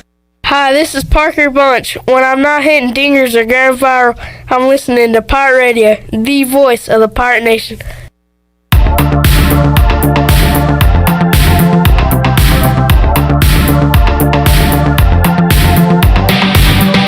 You're listening to Hour 2 of Pirate Radio Live. Save lives, be a hero, and make $1,000 your very first month donating plasma at Grifols Biomat USA. Start now at Biomat USA on 505 South Memorial Drive. A better donor experience and better pay. Now, back to the show. Welcome back. Do you need custom t-shirts, apparel, or promotional items for your business, organization, or event? Keep it local and print it local with University Sportswear. Contact them today at universitysportswearenc.com, the official sportswear provider of Pirate Radio for 18 years. Now let's head back into Pirate Radio Live. Here is your host, Clip Brock. Back with you on Pirate Radio Live here on a Tuesday. Got Mike Houston comments coming up later on in the show. Stephen Igoe hoists the colors. Also set to join us on today's program. And right now I want to look back at Saturday's ECU Football Media Day. Had some great interviews with the coaches and players and got to know some of them off the field, including where we'll begin with Luke Larson, a guy in his upper 20s from Australia. What is he doing here in Greenville as a punter? We answered all those questions and got to know him as a person and as a punter on Saturday. And let's hit that interview right now. Luke Larson from Saturday's ECU Football Media Day. Luke, before we talk football, can we get to know you a little bit? I'm sure you've told this story, but your journey to Greenville, North Carolina, how did you end up here? To be honest, it was very lucky. Like back home at Pro Kick Australia, they set you up with schools that are looking for someone that has your type of abilities. And mine was more just my age. I wanted to get out a little bit quicker than some of the other guys. So as soon as Coach Houston called up and said that they needed a certain type of guy, and I'd already heard stories about him before, about the guy he had at JMU, Harry O'Kelly. So I knew him previously. And just that, knowing him beforehand, I didn't need any other, like looking into the place. I didn't have to come here. I was happy with everything I'd heard previously before I was getting recruited, so it was just a perfect fit. What sports did you play growing up before American football? If you know the sport, I played it. So I played tennis, cricket, Australian rules football was my main thing. I swam a little bit, but Aussie rules football, which isn't rugby, it's a different sport altogether. I played that for quite a few years. And what made you want to get into punting and do this over here in the States? Simple as I wanted an education. I didn't go when I was 18. I didn't go to college, and I had a company of my own which I gave to my old man before I decided to come here. And it was just a luck thing where I ran into one of my buddies who actually was playing for the Philadelphia Eagles, and he was back home in Australia. I ran into him and I just told him I was going back to college, and he put me in contact with Pro Kick. Awesome. That's a great story. Luke, Coach Houston said a few moments ago that there's a role for you and John on this football team. What's that competition like? What's the camaraderie like between you and John Young? It's been an interesting one. Obviously, I've come into it coming from a sport where it doesn't matter who plays. It's not one guy or the other. It's you got a team of 30 guys and you got to make 22 work. It's not one guy in this position, another guy's trying to take that position. So for me, it was, this is a team. We're trying to play together, and for him it may have been difficult having a guy coming in on scholarship to compete against. So that was testing to try and find that balance between us of understanding where each other came from. But, we're here to win games, and it doesn't matter whether he's on the field or I'm on the field. The best guy for that position is going to be there. We're going to see more highlights this year, but we think back to the fake punt last year, the run, and that energized the team and really led to the blowout on SMU. What do you recall about that play? How great was that play for you? To be honest, I ran on and I looked up at the scoreboard and I saw 4th and 8, and I'm like, I'm not going to be able to run this one, just hold it as long as possible. I'd watched a bit of film on SMU and I knew that they were going to try and set up a return against my type of punt that I was going out there to perform. And I just thought that, Xavier Smith was in front of me. He'd be able to block the one guy that was out. I took 3 steps and there was no one out there, so I thought, you know what, head down, let's go for it. If you don't make it, you're getting deported. So we made it, and the rest is history. We'll see next time.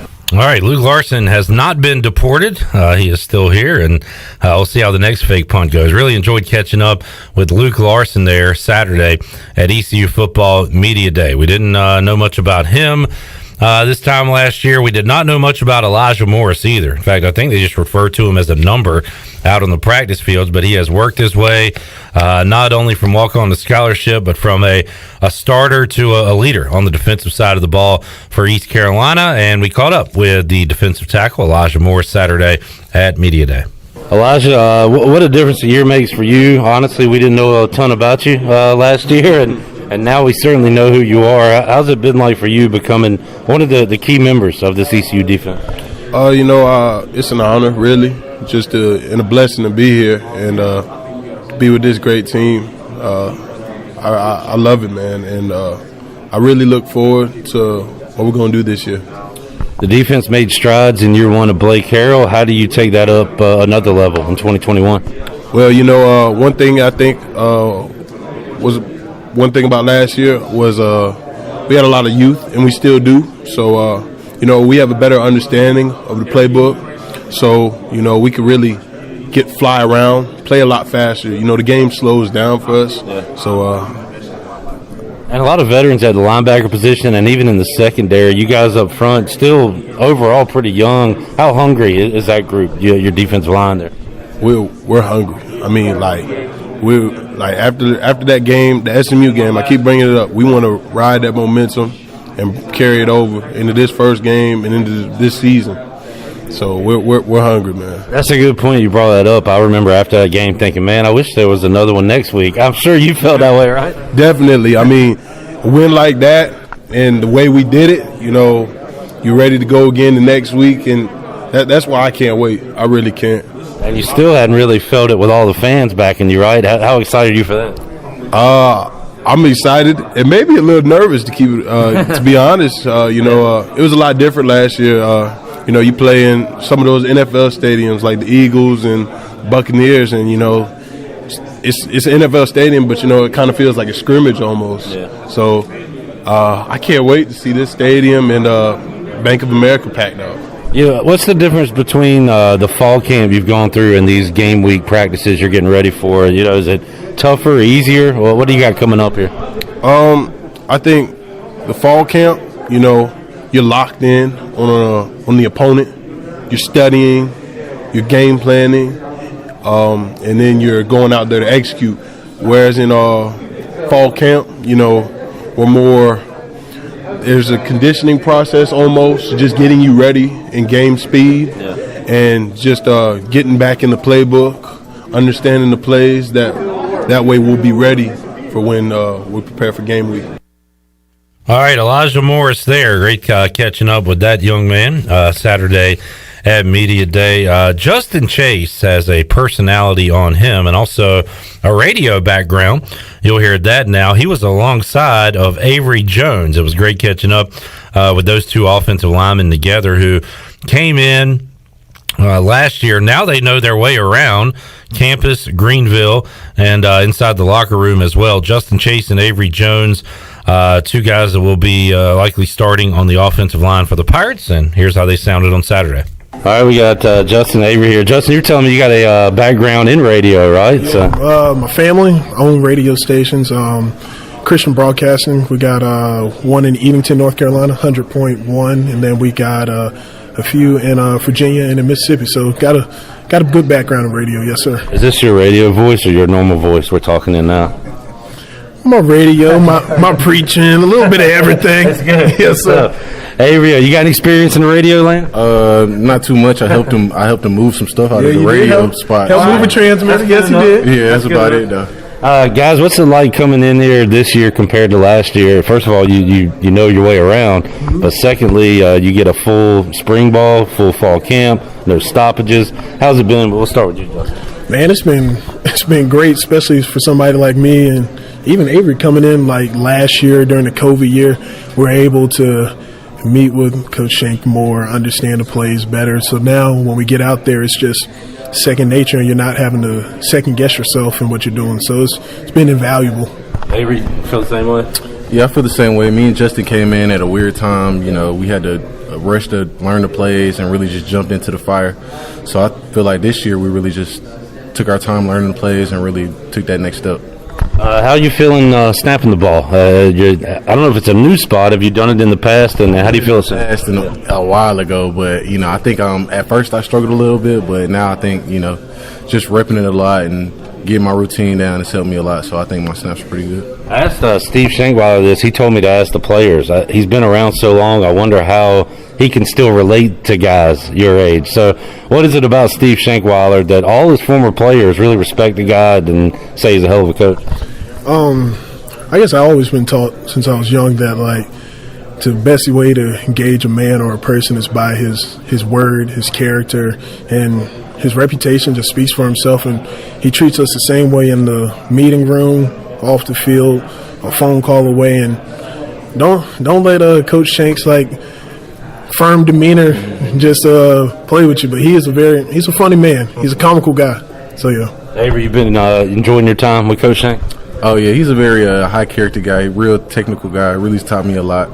Really cool in the meetings. Just trying to help us get better, not really coming down on people. We're really just one team. He's really our teammate and coach. You feel me? So.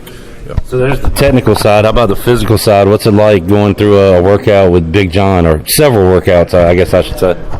You start off walking into the weight room, but after that, you army crawling out of there. Your legs are dead. But now Big John, I love Big John for the reason that yes, he's a great strength coach, but then he's a good person outside of there. Somebody you can go talk to. You're going through something. Some freshmen could be homesick or different things like that. It's just a good father figure, mentor figure there to be able to talk to. We saw some strides in the O-line in 2020. Avery, how do you take that to the next level in 2021? How do you get this whole unit to improve as a group? I think just keep building on what we had last year, what we ended on last year, and just bringing up the younger guys, making the younger guys better, building depth, because, we need everybody. And, when I first got here, Fernando and Deontay were helping me get better. Yeah. So that's what I try to do with the young guys now. I just learned Aldi went vegetarian. Are you guys still eating meat over here? Yeah, I'm on a diet. Which one? Eating pork chops. Yeah, so I support the swine industry of North Carolina. Yes, sir. All right, that's my kind of guy right there. Not sure I can go the vegetarian route, but I can deal with the pork chops. As Justin Chase supporting the swine industry of North Carolina. Billy Parker, Sam Jones, others. Excited to hear that. All right, tell you what, let's take a timeout. We'll come back. I've got more interviews to get to with the coaches. Steve Shankweiler, Chris Foster, Tim Dowse, Roy Tesh. Also some Mike Houston comments. But coming up next, Stephen Igoe will possibly join us. He's in the green room. I don't know if he's working. If he's working, he might join us at 5. If not, he might join us at 4:45. We'll all find out together when we return on Pirate Radio Live. Back with you after this.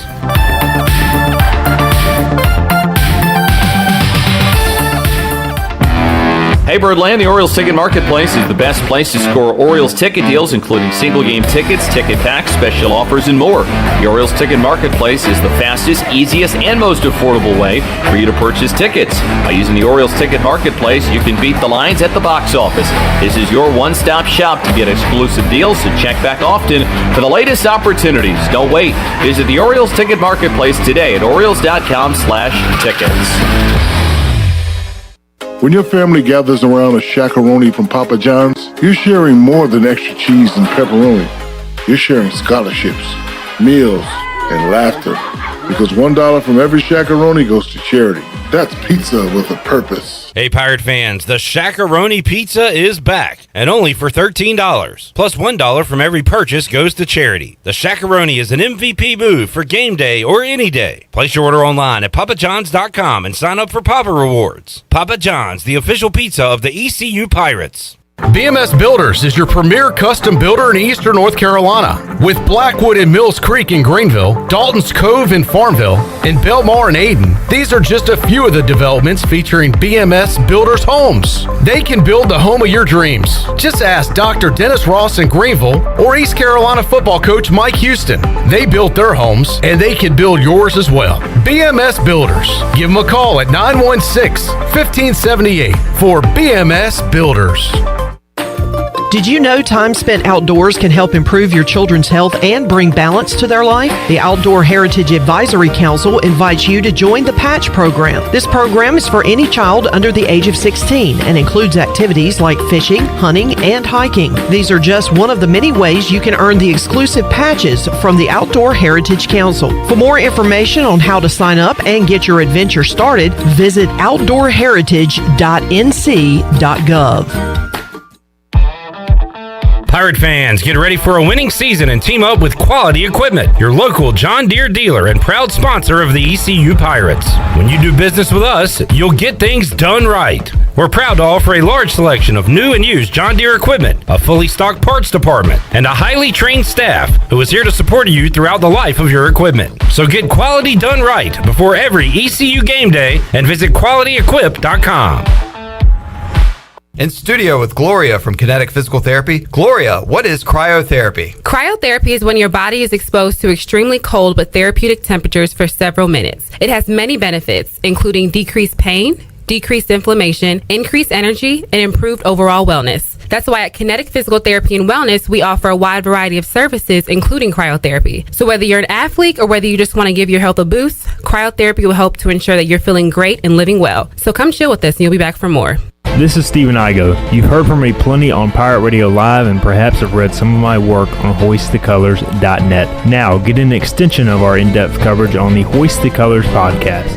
From game previews to immediate post-game analysis to emergency podcasts for breaking news, we've got you covered. A cast of guest co-hosts from fans, former coaches, and other writers join me for 2 podcasts weekly to break down all things ECU athletics. Subscribe to Hoist the Colors now on Apple Podcasts, Spotify, or Google Podcasts.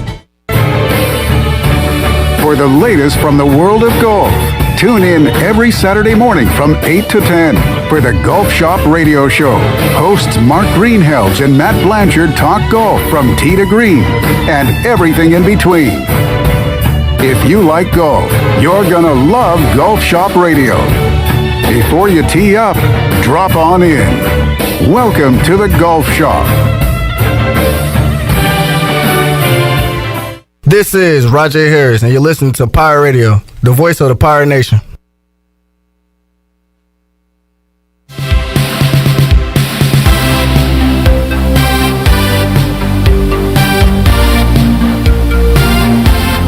You're listening to Hour 2 of Pirate Radio Live. Save lives, be a hero, and make $1,000 your very first month donating plasma at Grifols Biomat USA. Start now at Biomat USA on 505 South Memorial Drive. A better donor experience and better pay. Now, back to the show. Welcome back. For the latest breaking news, interesting stories, and awesome contests that can make you a winner, be sure to follow Pirate Radio on our social media. On Facebook and Instagram, you can follow us at PR927FM. If you want to follow us on Twitter, it's at FreePR927FM. Join the close to 50,000 followers today. Now let's head back in to PRL. Here's Clip Brock. Back with you on Pirate Radio Live here on a Tuesday. We have turned the Mariners game on in the studio, and that means Stephen Igoe is here joining us inside the Pirate Radio studios on a Tuesday edition of Pirate Radio Live. Hello, Stephen. Hey, Clip. Nice looking shirt. Thank you. We got some on the way, right? Yeah. I ordered it. It's on back order. Have you and Chandler's shirt on the way? Wow, you didn't get one for Shirley? Shirley. New intern I haven't met yet. Jalen. Ellerby. We're all getting shirts. Yeah. I think you first brought this up probably in 2020. It's taken a little while. I think January 1st, 2020. Mm-hmm. But they're coming. They are. Just I never did set a date. You asked what color I wanted? I forgot. You want black or purple? Well, it's on the way, so we'll see when it gets here. Steven, we are a week and 2 days away from ECU kicking off. Do you feel it? I do. Does it feel like football's here? Yeah, I was just out of the practice field, and it was steamy, by the way. You could see the steam rising off the ground. It was so hot on the turf field. But, you felt, I don't want to say tension, but like kind of a nervous energy, I feel like you can kind of feel I briefly chatted with the coaches, and usually they're in camp, they were in that happy-go-lucky mood. Yeah. today they were in a serious mood. Like, it is basically game week. And so you can definitely feel it. You know, all the players that are going to play are obviously in their normal numbers, but a lot of the guys that are not going to play and travel, they are in scout team numbers. So taking pictures today, it was a little challenge to try to figure out who everybody was. I think every single running back outside of the two starters, Rajay Harris and Keaton Mitchell, had on different numbers. So, like, I'm trying to figure out which of the guys is the new West Virginia transfer. Keaton Mitchell told us a little bit about that guy at Media Day, and I didn't know who he was talking about. So there's a new running back in the RB room? Yeah, walk-on transfer from West Virginia, Lorenzo Dorr, guy who's he's got 1 year of eligibility left, and played special teams, played a little bit of running back, didn't play a whole lot at West Virginia, but he brings you an older guy that's been around, that's been in a college weight training program. He's used to not being the starter, so he knows how to come in and basically serve as maybe a third or fourth stringer, but also be ready to go. Watching his highlight tape of his practices at West Virginia, I mean, he's pretty impressive as a runner. So I think if you're in a situation where you have to give him a few carries, he can contribute. We will talk to Ethan Joyce coming up on Wednesday's show. He is a sports reporter for Appalachian State at the Winston-Salem Journal, and we'll get a scouting report on the Mountaineers. Igoe, as we start to talk about game week, I think about scout team. I think about who's the opposing team's quarterback. What kind of quarterback is Chase Brice, Appalachian State QB? He was on his, third school, been to Clemson, been to Duke, now at Appalachian State. What do we need to know about him? What does the ECU defense need to know about Chase Brice? Pretty, I guess, as standard as a quarterback as you get in today's college football. He can run a little bit. I don't know if you call him a true dual threat, but he's athletic enough to keep it and run every now and then. But he's probably more of a passer. Coming out of high school, he was a pretty highly recruited kid. Went to Clemson. I think he was just shy of being a 4-star, and then he ended up actually coming off the bench behind, I want to say, Trevor Lawrence, and leading the Tigers to a few victories. I can't remember what games they were, but anyways, he wasn't going to start over him. So he was recruited while they had Watson and Lawrence, I guess? Yeah. Played for Grayson, which is a powerhouse program in Georgia. So, a guy that was highly recruited, went to Duke, really, and a lot of people expected him to be a really good quarterback, and just really struggled, especially with turnovers, man. 10 touchdowns, 15 picks. 15 picks, and I think he had 6 lost fumbles. He was he struggled. And, I think App is looking at it as a situation like, okay, he's going to come here. He doesn't have to be the guy because we have an 1,000-yard rusher. Our offense relies on running the football. I'm sure they're thinking we can run the football first, and he can use play action, use his mobility, his skill set to really succeed in their offense. And in theory, that makes a lot of sense. If you're ECU, your goal is to put him in third and long and see how he handles it. Was it a byproduct of being, not surrounded by the best talent at Duke compared to the rest of the ACC? Can he succeed with better talent around him at App State compared to the rest of the Sun Belt? So you look at App's entire team. I mean, they have got a really good football team from top to bottom, but the one big question for them is the quarterback. And, they think that they have enough talent around him where he doesn't have to play hero ball, but he's an unproven commodity at this point. What's going on?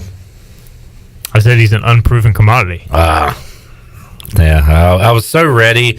Like, about midway through your answer, I start developing my next question. Right. And I don't listen to anything you're saying. Well, you're such a good guest with great insight. I'm assuming what you're saying is right, and I don't need to combat in any way. Okay. So I got a lot of trust in you. I go probably too late at this point. This is a June, July, early August article idea for you. But, like, ranking the quarterbacks ECU will face. We've done that. You have done that? We have done that. Awesome. Where did Chase Brice land? Near the bottom. Wow, okay. I want to say that he was ahead of the South Florida quarterback, ahead of the Temple quarterback, ahead of the Charleston Southern quarterback. And that may have been it. Why don't we Google behind Navy? Who is Navy's quarterback? Same guys last year? No. They have a couple guys. I think Xavier Arline is the favorite. Okay. Let me look up the article, and I'll let you know. All right. So we will talk more App State football coming up on a Wednesday show with Ethan Joyce. Got it.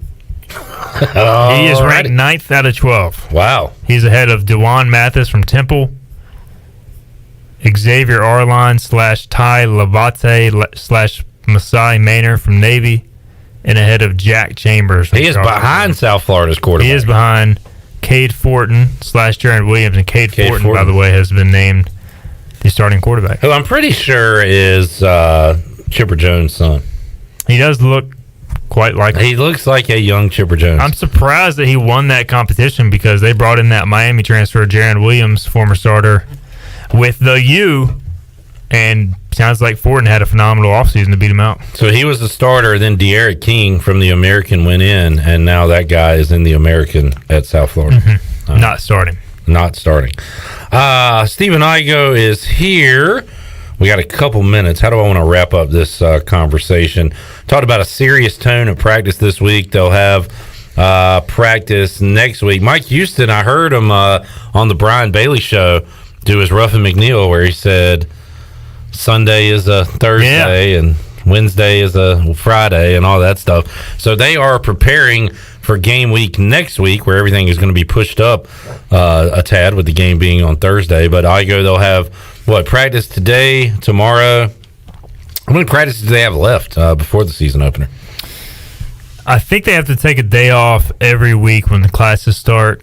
And so at some point this week, they will take a day off because they practiced yesterday. I don't know when that day off will be. I would assume Saturday. They would take Saturday off and then come back Sunday. But I don't know. Like you said, the days are all mixed up. But basically every day between now and kickoff will be a practice except for one day. Are the practices lighter than they were in fall camp at this point, or is it about the same? Yeah, definitely lighter. Definitely, they go live, but they play it smart. I mean, you don't want to get anybody hurt at this point. Usually you have one really physical day per week, and it's not going to be as physical as it was probably in preseason camp, but it's going to be pretty close with the way Mike Houston runs things. But usually you go physical on Tuesday in a normal week. So I guess Sunday they would potentially do their fully padded practice. Yeah. Gearing up for ECU Appalachian State. We'll talk to Stephen Igoe live on the Bud Light pregame tailgate on location in Charlotte. I'll be there. All right. We'll get you on the phone at some point during our 4-hour pregame show, which will kick off 3:30 next Thursday right here on Pirate Radio. All right, let's take a time out as we wrap up hour number 2. Hour 3, Igoe is around until he has to head out to ECU football practice, and we got some Mike Houston comments for you as well. We'll open up the Pirate Radio booty bag and make you a winner. Big hour 3 on tap. We'll get Igoe's thoughts on this alliance and talk more Pirate football. If you have a question or a comment, chime in on Facebook Live or on Twitter, or give us a call, 317-1250. We're back hour 3 of Pirate Radio Live after this. Here with Mike Mullis from Fixed NC. And Mike, you were telling me the other day, people ask you all the time, I didn't know you did that. What does that mean? Anything that involves property damage repair, call us first. If it's your crawl space, you've got interior humidity issues, a water loss, your ice maker line breaks, obviously fire and smoke, everybody knows we do those, but anything that involves interior or exterior property damage, we're your repair experts. Mike, how can everybody get in touch with you? 252-999-0001 or fixednc.com. White Claw Hard Seltzer, a wave of refreshment. Crafted using our unique Brew Pure process. Made pure. Nothing tastes like White Claw Hard Seltzer.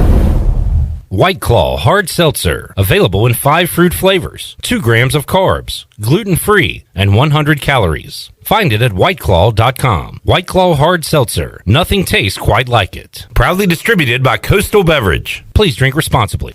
The best place in Greenville to unwind after work and have fun is AJ McMurphy's. AJ's has daily food and drink specials and an awesome patio perfect for some outdoor dining. Stop by AJ's on Monday for open mic, music on the patio on Tuesday, sports trivia with me, Clip Brock, on Wednesdays, and music bingo on Thursday. AJ McMurphy's Turnberry Square at Bells Fork and on Facebook, Instagram, and Snapchat. The convenience of Pitt Greenville Airport is waiting just outside your front door. Service is back, so you're connected to destinations worldwide through flights from American Airlines. Plan your next trip. Book your flights today at flypgv.com or aa.com. Are you starting to plan your holiday travel for this year? Book today on American Airlines at PGV and enjoy the friendly convenience of flying from your local airport. American Airlines and PGV. Book today at aa.com. PGV, where the pirates fly. Have you stopped doing your favorite activity due to chronic aches and pains? Let Eastern Physical Medicine and Rehab help. They provide regenerative injection therapy that can help with osteoarthritis, joint pain, carpal tunnel, and plantar fasciitis. Eastern Physical Medicine and Rehab will help you get back into the groove. Eastern Physical Medicine and Rehab, 2245 Stantonsburg Road, across from the hospital. Call 215-9294 for an appointment today.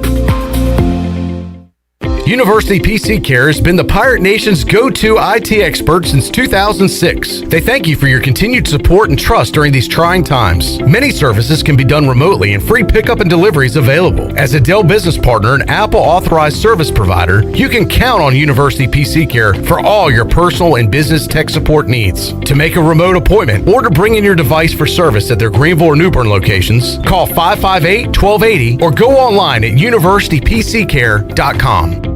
Hi, this is Jeff Charles for my friends at Ed Watkins Marine. I've known Ed personally for years, covering his winning performances on the football field and on NASCAR's pit road.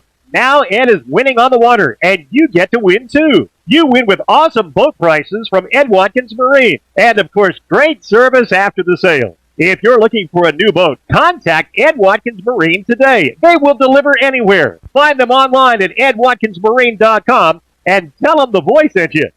This is John Gavigan with the Gavigan Agency. Our top priority is doing what is best for our members. Whether you are buying a new vehicle, a new home, protecting your family with life insurance, or filing a claim, our agency will be there every step of the way. Our goal is to become a trusted advisor for you and your family for all of your personal and commercial insurance needs. Give us a call in Greenville at 756-1400 for a car, home, business, or life insurance quote today, and give us the opportunity to show you the benefits of doing business with someone who cares.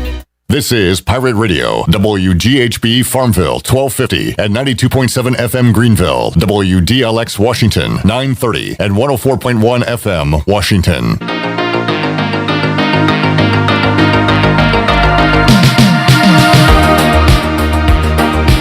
You're listening to Hour 3 of Pirate Radio Live. This hour is brought to you by Carolina Heartscapes. Making memories with your family and friends is what life is all about. If you have a dream of having a backyard patio fireplace, pool walkways, fire pits, or more, then Carolina Heartscapes is the place to call. Get started on your dreams today at Carolina Heartscapes on Fire Tower Road, across from Bostic Sugg Furniture. Now, back to the show. Welcome back. Quality Equipment is your full-service John Deere dealer with 28 locations to serve you. Quality Equipment is open in Winterville next to Sam's Club, or visit online at qualityequip.com to find the location near you. Now let's head back into Pirate Radio Live. Here's your host, Clip Rock. Alrighty, Hour 3 of Pirate Radio Live here on a Tuesday. Get our Bud Light ECU report. Brought to you by Bud Light. Grab a Bud Light today at your favorite retailer. Great for game day, great for any day. Bud Light, proudly distributed by Carolina Eagle Distributing since 1989, the official beer of the ECU Pirates. It is game week eve, as we are almost a week away from kickoff, a week and a couple of days from the Thursday opener, September 2nd, Pirates and Appalachian State Mountaineers at Bank of America Stadium in Charlotte. The Panthers will play their second preseason game coming up this weekend, Igoe. So only 2 games on that new turf. I didn't look to see if there were any complaints or even compliments on the turf at Bank of America. Have you thought about that at all or read into that at all? I honestly have not thought about it, other than the fact I know historically ECU plays much better on grass than turf. What are the records? I don't know, but I promise you that it's better on grass. I saw somebody, I believe Juan on Twitter, says he's listening and just waiting to hear Shirley play Are You Nervous? So I think now's a good time to do it and ask Stephen Igoe, is he nervous about ECU playing on turf. Are you nervous? Yeah. Steven.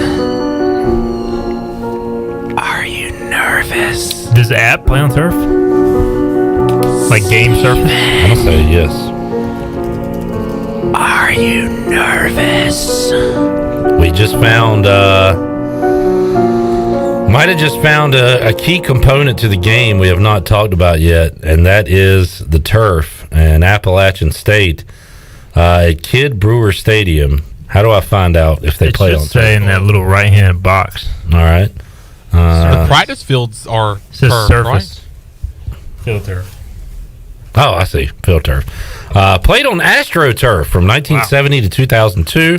They now play on field turf. ECU does have a practice turf field. They can practice on that. I would assume they would. You don't want to do it too much because, I think you want to practice on natural gas. Natural gas. Yeah, you want to practice on that. Are you nervous? Instead of synthetic fuel? You want to practice on natural grass to save your guys' legs. It can be tougher on the knees. I mean, but turf for the most part these days is almost like grass. But you even heard Xavier Smith say earlier this week, a defensive player say he likes to play on natural grass because more times than not, you can stick your foot in the ground as an offensive player and cut better, and it leaves the defense at a little bit of a disadvantage. So I feel like ECU plays better offensively when they're on the road on turf, but defensively it's harder for them. They look slower on turf defensively over the years. Are you buying in, Igoe, to what I'm selling, that this defense is going to not only be better, but be good in 2021, be a factor? I think they have a chance to be good.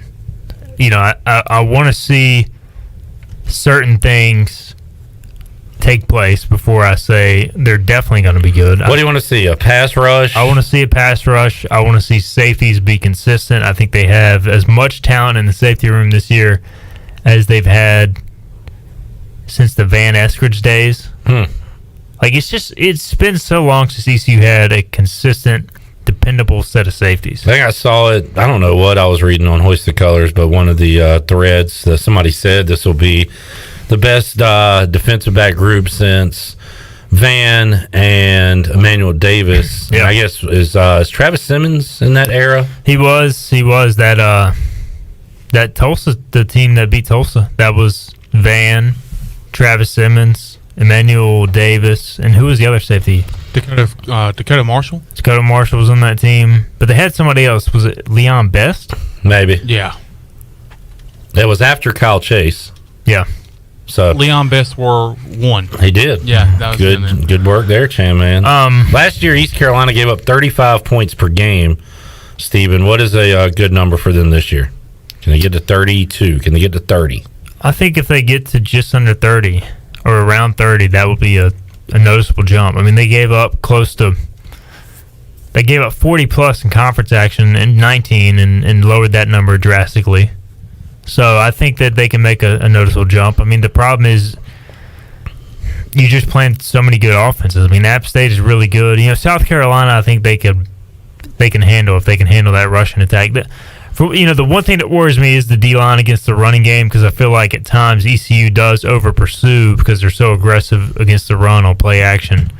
So if they can limit that and not get burned or beat too much on play action, which I think App is going to try to do a lot of, I think they've got a chance to really contain Appalachian for the most part. What are the elite teams allowing per game in college football in 2020, 2021? Well, Cincinnati allowing just under 17 points per game, 16.8. Alabama, 19.4 against some really good SEC offenses. Clemson, 20 points a game. So that's still a really good number, but in this day of college football, you give up 28 points a game, you're in a lot of games, and you're winning a lot of football games. I mean, NC State had a good year last year. They gave up 29 a game.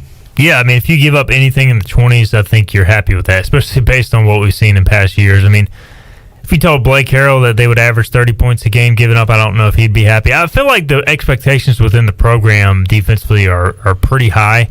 They're not going to come out and say we expect to be dominant defensively or own games defensively, but I almost feel like the way the demeanor of the coaching staff. They feel like they got a chance to be really good defensively. I think they're optimistic based on what they've seen.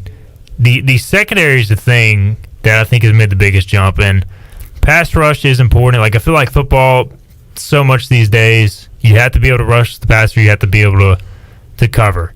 I mean, the linebackers are important, but the game is so much more passing the football and playing in space. So, like, it's very hard to be a dominant linebacker.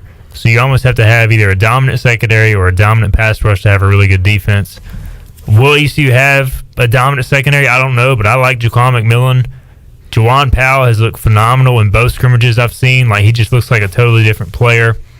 You know, both your starting safeties last year are going to be backups to begin the season in Dorso and Saba.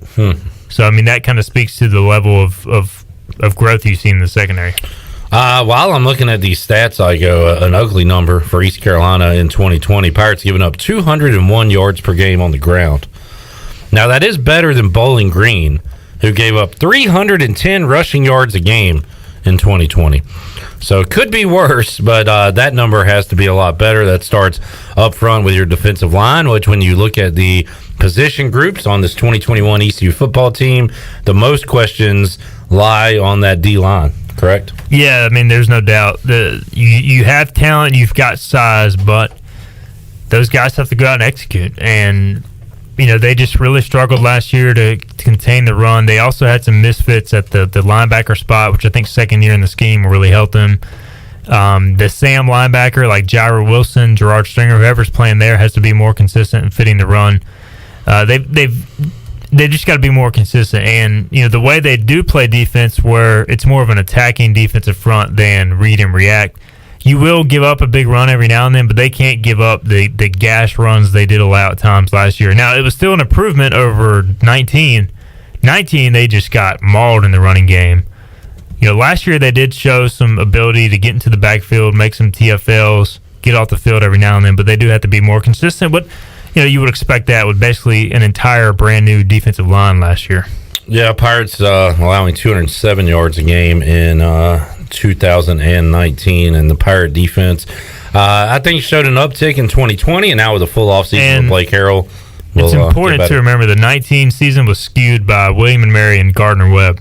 You take out those two games, and it was horrendous. Yeah. Which is why there was a coordinator change. Last year, too, like, I don't know how many yards Navy had against ECU. I don't recall, but, like, they actually played pretty decent against Navy's rushing attack. I mean, it was, you know, that's the thing is, like, we thought it was a good showing. Talking to the coaching staff, they expected it to be even better based on their knowledge of the option. And Navy did some things in that game where they're just such a good coaching staff. They pretty much adjusted and went to a play they hadn't ran all year based on how ECU was playing it. And by the time ECU figured it out, it was too late. Here's the one that got away, Igoe, right? Yep. Georgia State. The play action in that game, man, they killed ECU early. Cornelius Brown. And they also hit some big runs late. So they got to be 247 rushing yards for Georgia State. And that's Georgia State plays some similar styles that App State does, and they're coached by an offensive line coach, which App State is. So there is some similarities there. So I think we'll be able to know a lot in the opener how much improvement ECU's made. And I didn't want to be like, as a creature of the moment, the sky was falling after that game. Dude, that was one of my lowest points in following ECU football. Like, I probably had lower in the Scotty era. And what was the spread for the next game, ECU South Florida? Yeah, I was thinking about that today. Do we have the Phil Steele? If Chandler could go grab the Phil Steele from Ellerby's room. Everybody's talking about how big the spread is for App State and how it worries them, but I want to know what the spread was for South Florida and what the spread was for App State, or for SMU. Keep talking. Bless you. Thanks for picking me up there. That spread is dropping, by the way. I've seen it at 10 now. It's going to get inside double digits by the time we kick off. I mean, I definitely don't think, based on what I've seen, I'm not just saying this because I cover ECU, I think App State's really good. Thank you, I don't think App State is 10 points better talent-wise than ECU. Now, the thing that does concern me and makes me nervous is they do have a winning culture, and they expect to win and they're going to go into that game confident. ECU has got to find a way to match that culture, that confidence. You say it, it's easy to do, to say it, but doing it is a whole different deal. Yesterday, Brian Bailey, when he was on, said, what if App State goes in and overlooks ECU? And I was like, wow, what a role reversal from where we were just 10 years ago, it is 8 hard to years believe, ago, man. that could be something said. You would say the complete opposite of that just 5, not 5, but 7, 10, 12 years ago. Do you have your answer? South Florida was a 6-point favorite going into that game. The Georgia State game, by the way, was the even spread. SMU is a 12-point favorite before getting smacked. Is your point that they don't always get it right? Yeah. The UNC was a 16-point favorite in 2018 at East Carolina. ECU won that South Florida game, by the way, 44-24. Big day for Rajay as he had and that was the game yards. that made, South Florida was not good, but that was the game that made ECU fans feel a lot better because they've struggled so much against South Florida over the years. And in conference play and on the road, and you kind of checked all those boxes with one win there. All right, let's take a timeout. One more segment with Stephen Igoe from Hoist the Colors before he is off to ECU football practice. We'll be covering post-practice as well, so make sure you are locked into our Twitter, Facebook, Instagram. We'll have the videos up in their entirety on YouTube at Pirate Radio TV as we continue to get you ready for the upcoming football season. Our Bud Light ECU report rolls on when we return after this.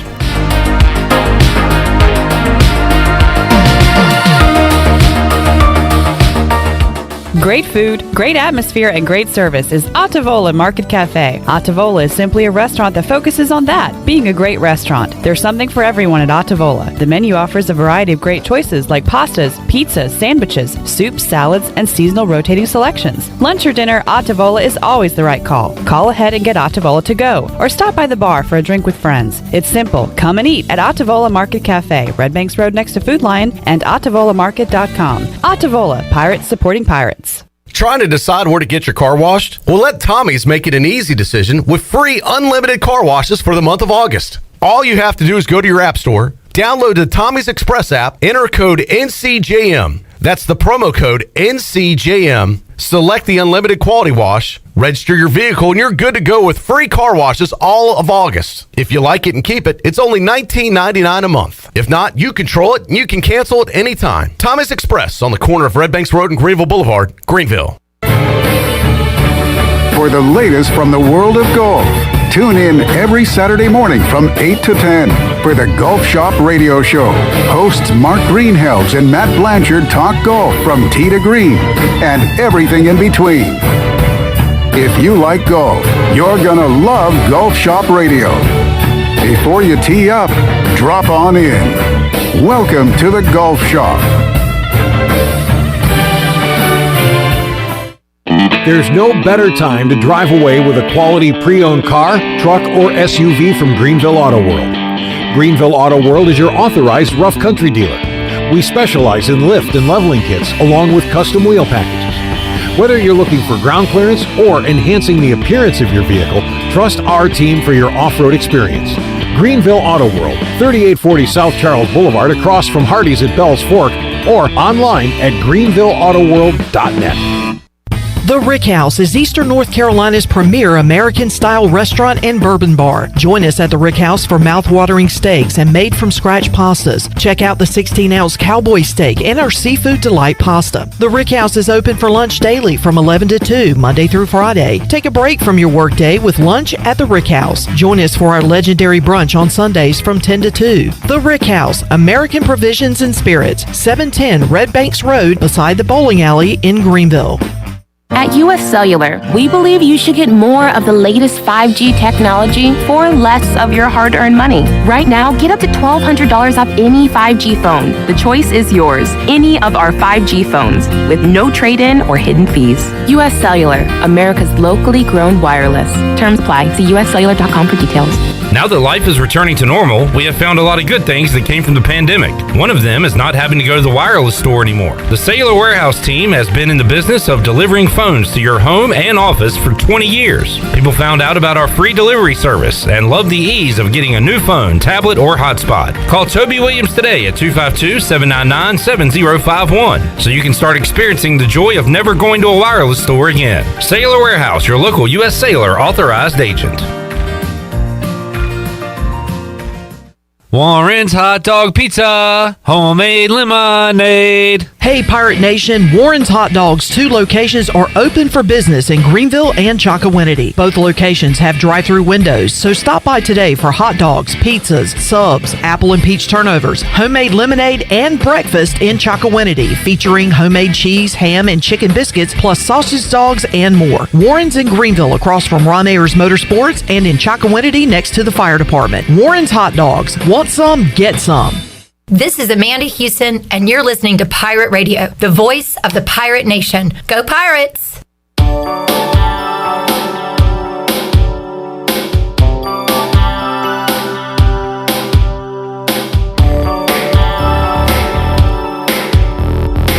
You're listening to Hour 3 of Pirate Radio Live. This hour is brought to you by Carolina Heartscapes. Making memories with your family and friends is what life is all about. If you have a dream of having a backyard patio fireplace, pool walkways, fire pits, or more, then Carolina Heartscapes is the place to call. Get started on your dreams today at Carolina Heartscapes on Fire Tower Road, across from Bostic Sugg Furniture. Now, back to the show. Welcome back. Making memories with your family and friends is what life is all about. And if you have a dream of having a backyard patio fireplace, a pool walkway, fire pits, or more, then Carolina Hardscapes is the place to call at 364-1201. Or you can stop by the Carolina Hardscapes Outdoor Showroom on Fire Tower Road across from Bostic Sugg Furniture.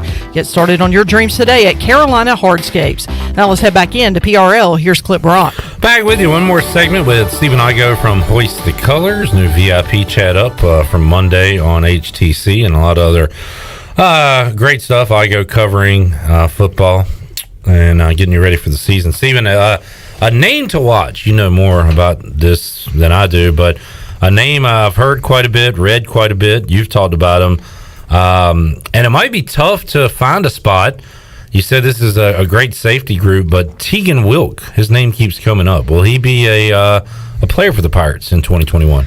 I think he'll definitely have a role somewhere. I mean, that's the thing. How do you work all these guys in? Warren Saba, Tegan Wilk, Sean Dorso. You know, just based off the limited availability we have, Tegan, for me, is one of the surest tacklers on the team. Every time I've seen him approach a ball carrier, he's getting them on the ground this offseason. Big hitter.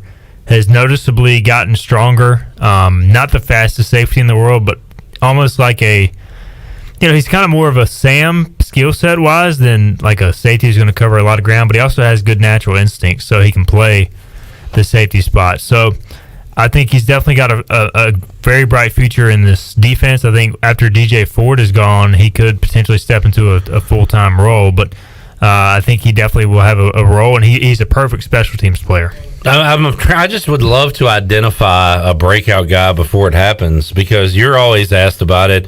All right, who's Elijah Morris this year? A guy we hadn't heard of. Who's the Nate Harvey of this team? And it's impossible to say because we didn't know who those guys were really before they became breakout stars. So even the coaches didn't know who Elijah Morris was. They were calling him by his number, right? Which he had a bad number, too. 60. And he changed it to a cool defensive lineman number. How about linebacker position? There's so many knowns there. And Miles Berry, I think, has turned into a known just because his name's been mentioned a lot. But I don't know. I know you were excited about Eric Doctor coming into the program. Is he a play? He's wearing 44.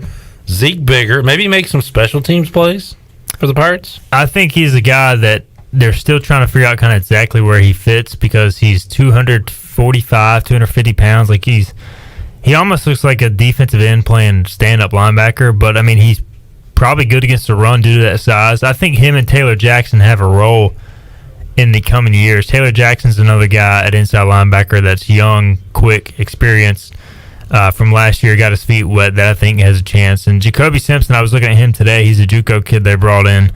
sophomore. He's out right now with an injury, but he'll be back soon. He was standing off to the sideline today, and that dude he's built too. So I just feel like they're 2 and 3 deep across the board, and what it does, Clip, is it creates the opportunity for a guy like Jackson and Doctor and Simpson to play special teams and go all out on special teams and build your depth that way.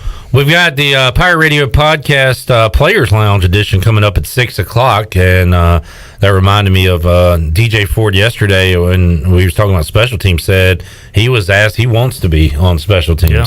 And I think you'll have a nice mix of starters and backups depending on how Coach Houston, Coach Dallas wants to do it. But with all the depth they've created, you got a ton of options there.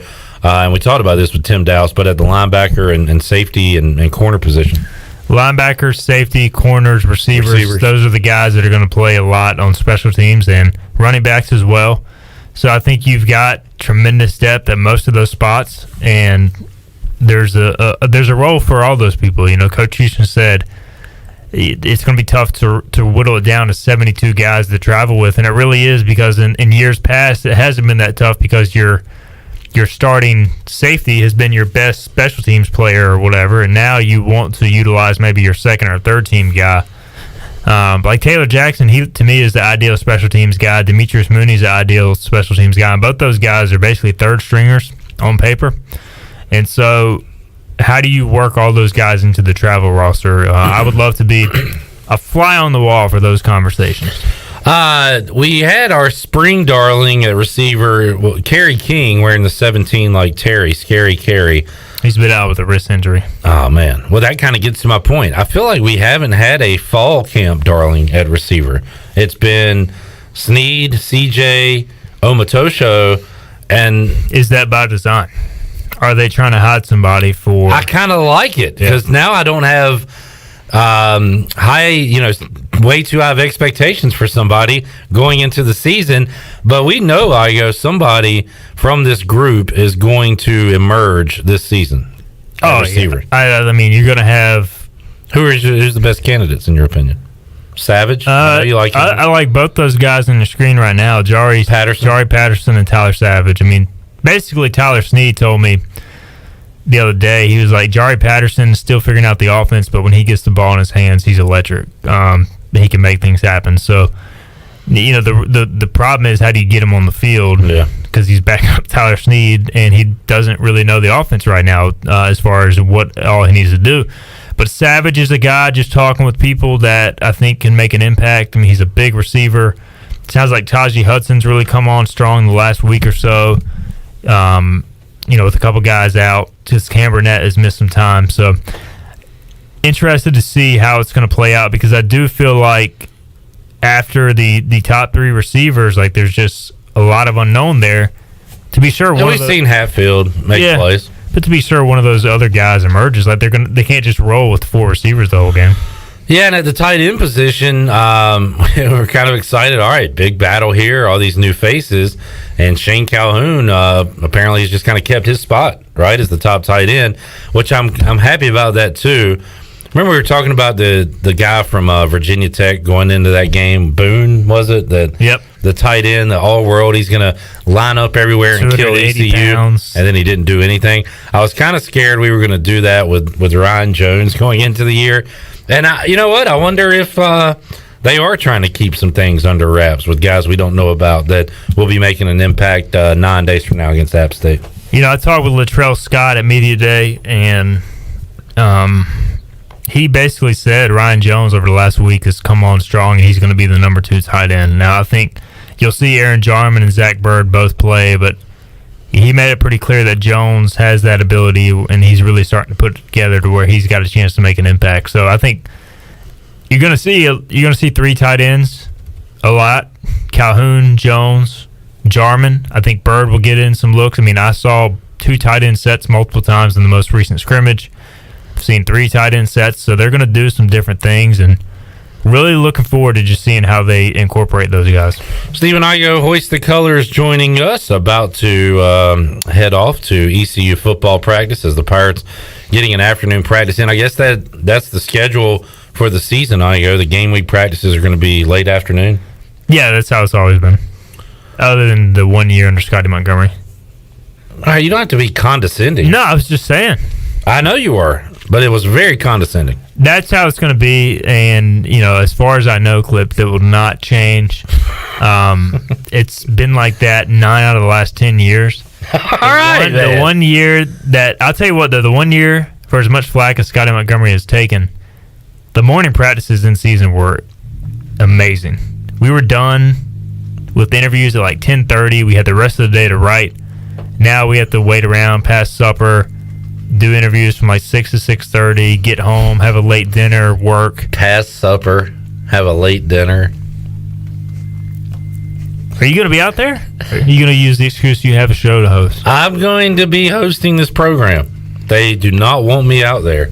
So they have scheduled practice, so I cannot be there. But Pirate Radio will be well represented. All right. By the way, Jenny taking on multiple roles these days. She's been awesome. Producer, photographer. Yeah. Press conference reporter asking questions. Analyst last week while Chandler was gone. I mean, I don't know what she's making, but she deserves a raise. Chandler's kind of like the George Stringer, and Jenny is the Gyra Wilson here. You were out. But I'm back, baby, and your job's in jeopardy. Whose job? Gyra Wilson's having to... Wait, Gyra Wilson's job's in jeopardy? No, it's not. But he's being pushed by Gerard Stringer. That it is. So your job's in jeopardy. Well, Gerard Stringer right now, he's out with a concussion. Let's talk injuries, Igo. Who else is hurt? He's out. Jacoby Simpson's out. A couple other guys are banged up. Hatfield, I think, was back today. I don't want to say that for sure because I didn't notice him, but he wasn't standing off to the side, so I don't know. I don't think there's any long-term injuries right now. Here's one from key guys that listeners want to know. Where's Travion Freshwater? What's he been up to? He's on the defensive line, and as far as in the scrimmage, he was running mainly third string, so I don't know where that puts him as far as the rotation for the season. Yeah, that's kind of a shame, right? Like we had some expectations for him, and hasn't met him yet. Not to say he won't, but just as of right now, kind of a non-factor on the ECU defense. Yeah, I mean, until he goes out there and proves it, it is what it is. There are so many other defensive linemen in the program. You're not counting on Travion Freshwater. If he finds it and hits the rhythm, then that's all the better. But he's in his third year now. He's been in the program. His second year in the defense. Like at some point, he's got to emerge as that guy if he wants to be a factor. Stephen, do you remember when you were a kid and you knew what preseason and regular season was, but you still thought the preseason mattered as far as how good a team is? I never thought the preseason mattered. Well, you do this year because you keep telling me the Denver Broncos are the best team in the NFL. They are the best team in the NFL this preseason, but the more I think about it, it means the worse they're going to be because they're legitimately out there in the preseason being like, we have to play well to get these jobs, and there's so many jobs up for grabs. They're playing so many starters, playing all these people. 63-9. They had just hammered teams. Now, the one thing I am legitimately excited about is the defense. The defense is going to be good. You want to talk about rush and cover? The Broncos can rush and cover people. Are they really thinking about starting Teddy Bridgewater over Drew Lock? The word is, and this is the unofficial word, but in Denver, the rumor is Vic Fangio wants Teddy Bridgewater because he's in the last year of his contract. He wants to play defense, get a safe quarterback. The word is the GM, the management, they want Drew Lock because he's got more upside long term. So, to me, Teddy Bridgewater, you're probably going to go around 500, Mad Max. Drew Lock, you could go 11-6 or 6-11. Well, it sounds like Teddy Bridgewater is a better quarterback for your team if you think you have an elite defense. I mean, on paper, yeah, but you'd rather see Lock. I'd rather see Lock. Yeah. I have nothing against Teddy. I hope he does amazing. But I'm just not excited about Teddy Bridgewater. This is really strange. Every AFC team but Jacksonville has a plus differential, point differential. Every NFC team has minus. That just looks weird, right? So the NFC is going to be garbage this year. I mean, if you look at the NFC East, looks just like it should. Yep. Washington's 1-1. Every other team has not won a game. This is a sign of things to come. And guess what? A lot of primetime games for the NFC East this year, Steven. Of course there are. I can't wait for Eagles, Giants, Sunday Night Football, whatever week. Yep. Cowboys, Washington. Thursday Night Football, week 2. Giants, Washington. It's going to be a great game. Love that game, especially after the Broncos open with the Giants. All right, your Mariners up 3-1 in the 6th inning over the A's. Big ball game, because if the Mariners win, they will cut the A's lead in the wild card to 1 game and get closer to the Red Sox, which is who they're chasing right now, right? That is correct, and they have 7 more games remaining with the A's after this. They have a 3-game series against the Red Sox in Seattle. Yeah, the Mariners they aren't very good, but they keep finding ways to win close games. And every time I say they're dead, like they'll get embarrassed. They lost to Houston, like a combined score 34-3, and then they come back and win the series finale in extra innings. And then they come back last night and rally in the 9th to beat the A's. So they just keep finding ways to win close games, and they keep getting blown out. So their run differential is like historically poor for a contending team. So I hope they make the playoffs just so all the baseball prognosticators like freak out about it. Minus 60 in the run differential right now. Been really good at home, 2 games under 500 on the road. That is your 2021 Mariners. All right, anything else going on, Igoe? How's Slater Igoe doing? Slater Igoe is good. Got a lot of people coming to visit, checking them out. Yeah, I mean, I've thought about that, but like, I want to give y'all time. And I want to go like when he can do something. Yeah, right now you basically just hold him and look at him and pass him on. So I mean, I would say wait until he's picking up a bat. Ready that and like when you can say, "What's that?" Oh yeah, did you tell him I said "What's that"? I did not. Son of a bitch. I want to go when you can say, "Hey, that's Mr. Clip." Can you say Mr. Clip? And be like, "Mr. Clip." And be like, "Oh, that's so cute." He'll probably be too scared to talk. Why? I don't know. He just seems like he's going to be a shy kid. You can't judge that from... I'm just messing. No, you're not. You really think that. I don't know. And you can't judge that. I think actually early. He's pretty alert. So I think he's going to be a boisterous child. Well, I mean, I think you'd rather have a shy kid. I think so. I don't want him like running around starting rampages. Yeah. What kind of kid were you? I think I was pretty tame. And your brother was the he was wild, but we were both wild. I just remember we grew up playing football in the hallway. My dad would get on his knees to make it even, and we would be standing up. Great times. And we marked up the hallway. Yeah. Played some basketball too, but it was a good time. Let's do that next time we hang out. That works. All right, sounds good. Let's take we'll see how I go. We need to take a time out. We need to make somebody a winner, though, Shirley Rhodes, and open up the Pirate Radio Booty Bag. Booty, booty, booty, booty, booty everywhere. Booty, booty, booty, booty, booty everywhere. 317-1250 is the number. Shirley, we gave away a car wash yesterday. What do you want to give away today?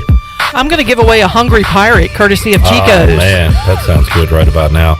A Hungry Pirate, what caller are you looking for? Caller number 10. All right, caller 10, 317-1250 is the winner. We're back with you on Pirate Radio Live after this. Hey, Troy D here with my good friend Kelvin Rawls from Pest Tech. Kelvin, I just want to thank you and Chris and all the great folks at Pest Tech for such awesome service. You totally eliminated the mosquitoes in my backyard, plus the fire ant problem I was having in the yard. Hey, you're certainly welcome, Troy. I have heard the same thing from all of our customers through the year of COVID. With everyone being home, they want to enjoy the outside and being mosquito, fire ant, and pest free. Enjoy all your property from the kitchen to the curb. Visit pesttechofgreenville.com today for complete service. The Pirate Radio Podcast. Professional wrestler Action Mike Jackson. As soon as I walked out of that ring and back to the dressing room, the boss came to me and said, "Look, can you do the next 3 TV tapings for us?" I think they thought 71 years old, I'll just go out there and wallow around and not do anything. But, I'm diving through ropes. I'm walking the top rope. I'm doing Hurricanrana head scissors. And it amazed them. And the whole locker room came out and gave me a standing ovation. Listen to every Pirate Radio podcast now by visiting our podcast channel and subscribing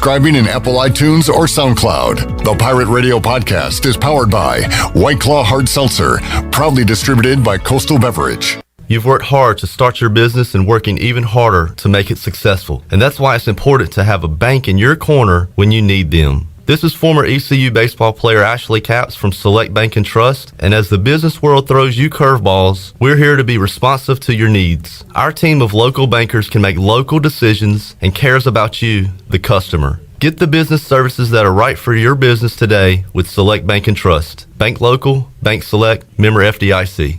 In sports, if you think joy only happens after you win, think again.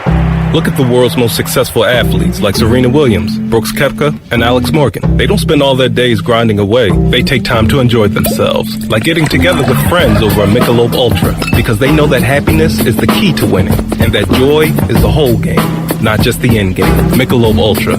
95 calories, 2.6 grams of carbs. It's only worth it if you enjoy it. Enjoy responsibly. AB Michelob Ultra Light Beer, St. Louis, Missouri. BMS Builders is your premier custom builder in eastern North Carolina. With Blackwood and Mills Creek in Greenville, Dalton's Cove in Farmville, and Belmar and Ayden, these are just a few of the developments featuring BMS Builders homes. They can build the home of your dreams. Just ask Dr. Dennis Ross in Greenville or East Carolina football coach Mike Houston. They built their homes, and they can build yours as well. BMS Builders. Give them a call at 916-1578 for BMS Builders.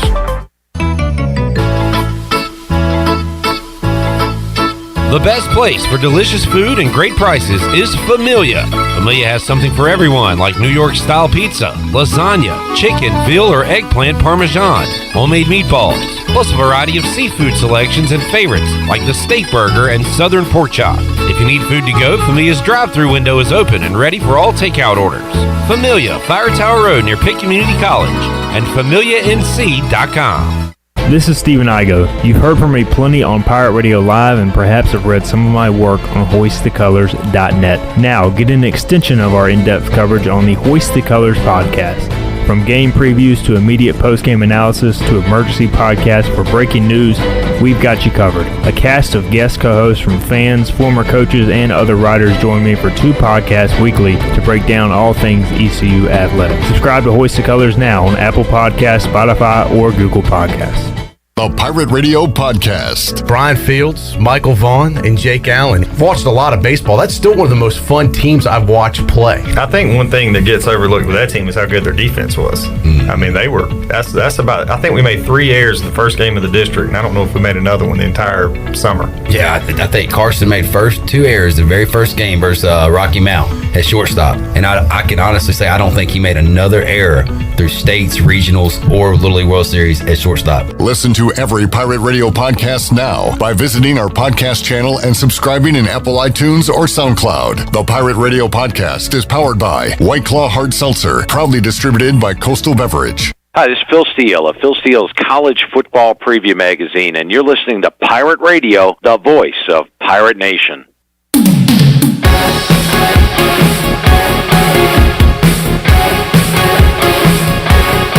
You're listening to Hour 3 of Pirate Radio Live. This hour is brought to you by Carolina Hardscapes. Making memories with your family and friends is what life is all about. If you have a dream of having a backyard patio fireplace, pool walkways, fire pits, or more, then Carolina Hardscapes is the place to call. Get started on your dreams today at Carolina Hardscapes on Fire Tower Road, across from Bostic Sugg Furniture. Now, back to the show. Welcome back. At Angel Oak, they continue to make customer service a number 1 priority. A local mortgage advisor is the key to your transaction success. The combination of their local team's experience and Angel Oak's wide offerings of products from standard, conventional, government, and portfolio loans has something for every financial situation. For more information, call Talbot Green, Joanne Weir, or Wanda Hager at 751-2060. And congratulations to Alan Meekins of Washington. Picked up a Hungry Pirate courtesy of Chico's. Grab your amigos and head to Chico's. Enjoy your favorites like shrimp tacos, steak and chicken fajitas, burritos, enchiladas, ACP, and more. Plus, ice-cold cervezas and Chico's famous margaritas are always available. For Mexican food and fun, it's got to be Chico's. Now let's head back in to PRL. Here's Clip Brock. All right, let's continue on our ECU Bud Light report, brought to you by Bud Light. And Shirley, let's hear from Coach Shank. Had a good chat with Steve Shankweiler Saturday at ECU Football Media Day. Talked about this current team, Shank's career, and more. And let's hear that right now.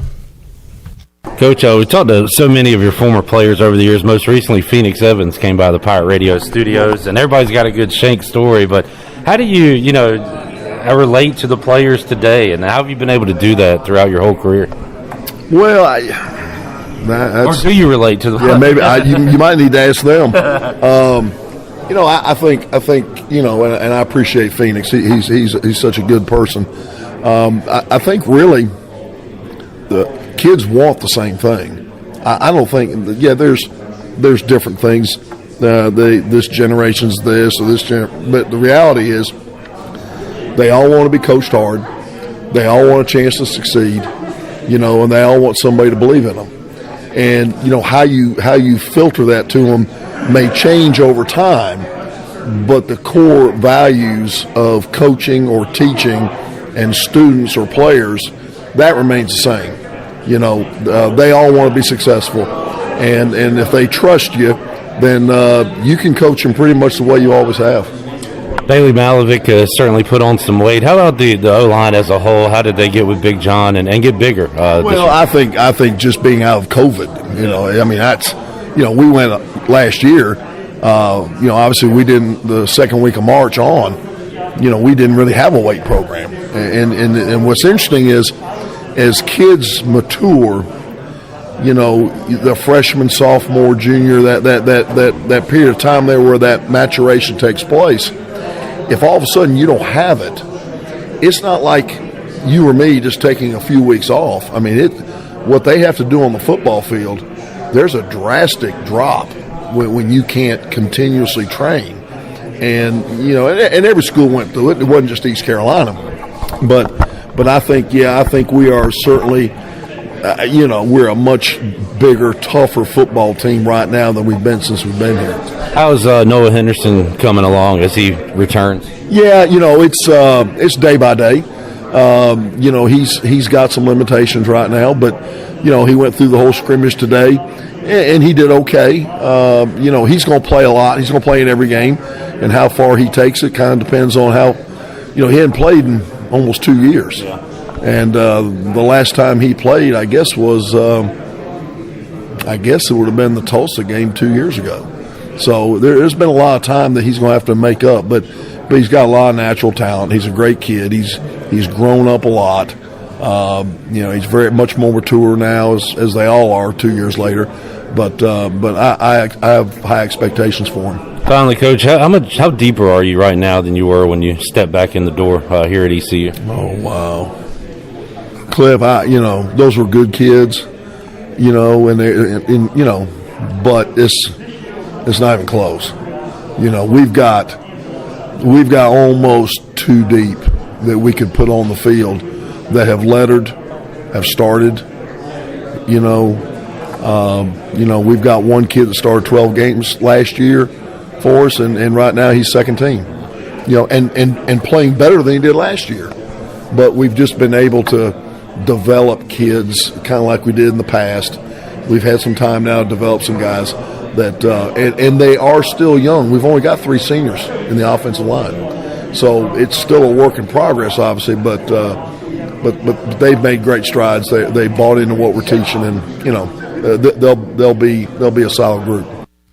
All right, Steve Shankweiler there, ECU offensive line coach, who's pretty open about what he's got and doesn't got, and seems to be excited about what the Pirates have at the O-line position this year, and that is really, excluding a Noah Henderson at 100%, a Fernando Fry, who started all those games last year that he was talking about.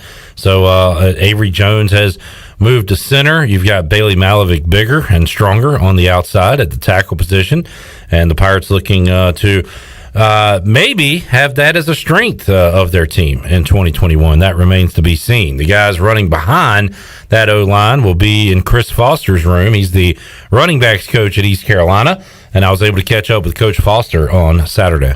Well, Coach, you got some studs to work with in your room. Coming in from day one, what was your take on what you had in your running back room, and how do you feel about it right now? I knew what I had coming in. Like I say, I recruited both of them guys, so I knew what type of guys they was. Like I say, I know they're great players, but even better men. And so, getting here and having a chance to be able to work with them has been truly a blessing. Because one thing about them guys are hungry to get better each and every day. And so, I'm thankful for this opportunity to, like I say, to continue to be a part of their journey. Rajay and Keaton look like they have the 1A, 1B spot on the depth chart, but Pop and Maceo are pushing those guys. How are the guys behind the starting two looking right now? They improved. Like you talked about, Maceo showed some flashes this camp, but also Pop, coming as a true freshman, have definitely stepped it up. The hard part is as a freshman is that just the learning piece. They play a whole lot slower, so you're like, man, is he really talented? But once you get them, after a couple of days or a week or so, I look at an improvement from day to day and also week to week, and so Pop definitely improved from last scrimmage to this scrimmage. He's definitely stepping up, but he's got ways to go, and thinking about it, he's itching to get there, and so he'll be fine. And G Money Wilson is another that's kind of coming along. So I'm excited for this room that I got. I got some young guys, but that's why I got coach in front of my name. Coach, a couple of other things: pass protection and receiving out of the backfield. Let's go pass pro first. How are Rajay, Keaton doing on that side of things? Oh, they've got a whole lot better. And that's one thing when I talked to them, they said, Coach, these are two things I want to improve on: protecting the ball and pass pro. And so they definitely have improved on the pass pro piece of it. We got to continue to get better. And the biggest part is just understanding reading the defenses and anticipating it's coming. To give yourself a chance. But from the fundamental technique side of it, they are definitely got better. And how much do you want to get your running backs involved in the passing game, catching the football? I think it's very important this time of days. Like I say, being able to create some mismatch and get a chance to get the ball in their hands. They both catch the ball very well and very special with the ball in their hands. All right, Keaton Mitchell, as I talked to him on Saturday, said that was one of his strengths, catching the football.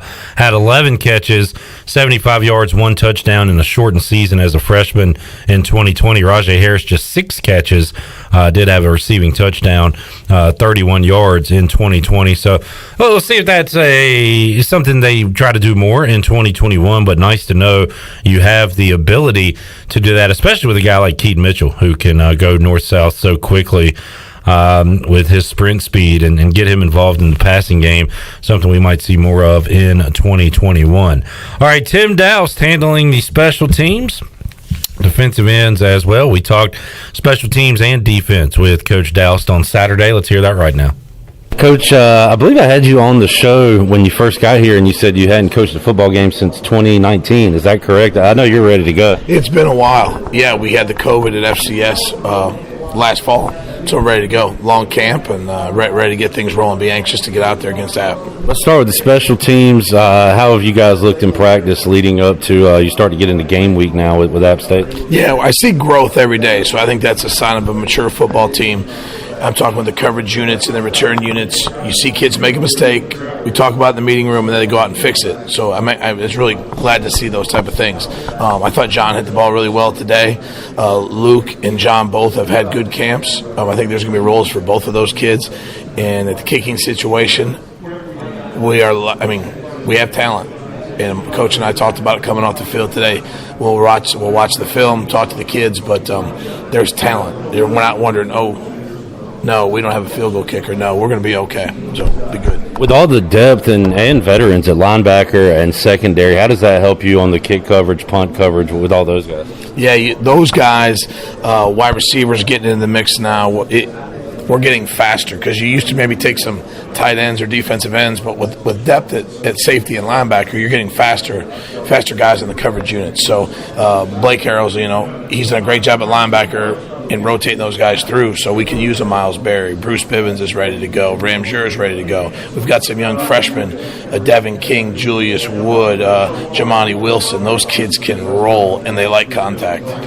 How's Jeremy Lewis looked going back to the defensive side of the ball? He was great at South Central, right down the road, playing defense. How about currently? Yeah, so Jeremy's another guy, so looks are new to him. Every time he sees it, it's the first time. He sees it, he's very professional in the meeting room, and he's very he's obsessive with his craft. He wants to know the answer. How do I do this, coach? So once he gets more and more reps, the better and better he's getting. You get him to play when he's playing fast and confident. He's going to be a problem for other teams to block. So I thought this last week was really, really good for him. I know he had the interception last week's scrimmage.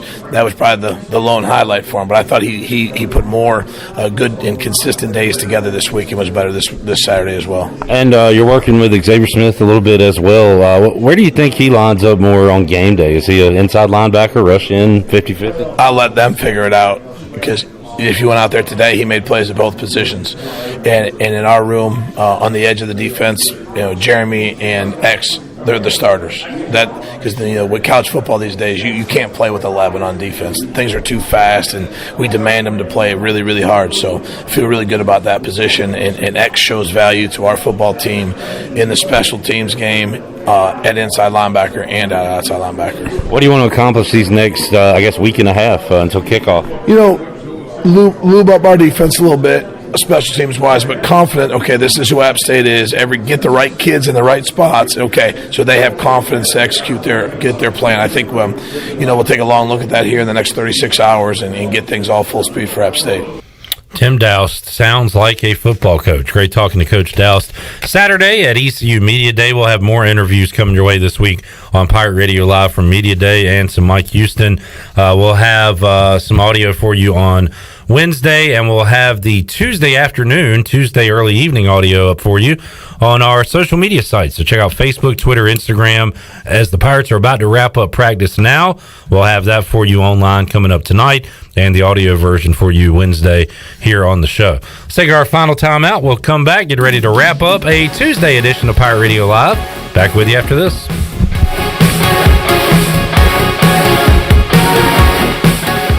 Hey Pirate Nation, this is Tom Brown from Brown & Wood Buick GMC Truck. We've been serving the Pirate Nation in Eastern North Carolina for 83 years. We have 4 brands, 3 generations, 2 showrooms, and 1 goal to make sure you leave a happy customer. This month at Brown & Wood, get an all-new 2021 Buick Enclave and save over $5,250 or 0% for 72 months. And as always, Brown & Wood is the home of the lifetime powertrain warranty. We're located on Greenville Boulevard next to the Convention Center, or shop us online at brownandwoodauto.com.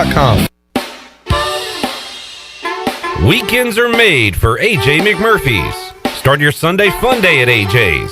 AJ's is now serving brunch from 11 a.m. to 2 p.m. and a build-your-own Bloody Mary bar. Enjoy your weekend with live music on Friday night and Saturday night with no cover charge. And you can catch all of the MLB and ECU baseball action on AJ's TVs. See you this weekend at AJ McMurphy's, Turnberry Square at Bells Fork, and on Facebook, Instagram, and Snapchat. This is Martin Truex Jr., and as a NASCAR Cup Series champion, I love one-stop shopping. When I need fresh tires or fuel during a race, my pit crew takes care of everything. Off the track, I have an Auto Owners independent agent. They handle all my insurance in one place: car, home, life, and business. Get your own pit crew and find a local agency with Auto Owners Insurance. This is Norm Bryant with Town Insurance in Greenville. Call me today at 756-8300. Go Pirates. Hey O's fans, join us at Camden Yards when the O's take on the Braves August 20th through the 22nd. On Friday, August 20th, be one of the first 15,000 fans 15 and over to receive your Boog Pal jersey t-shirt. Then on Saturday, August 21st, the first 15,000 fans 15 and over receive a John Means Business bobblehead presented by Bank of America.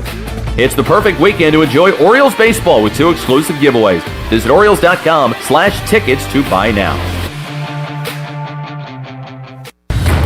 Burgers, wings, hand-cut, hand-breaded chicken tenders, fresh salads, and cold beer is the starting lineup at Tiebreakers and has been keeping customers happy for 20 years. Tiebreakers family atmosphere is the perfect place to come watch your favorite team play while enjoying a great lunch or dinner. In a hurry or looking for catering options? Get Tiebreakers to go. That now includes the new curbside pickup by ordering online at tiebreakersnc.com. Tiebreakers.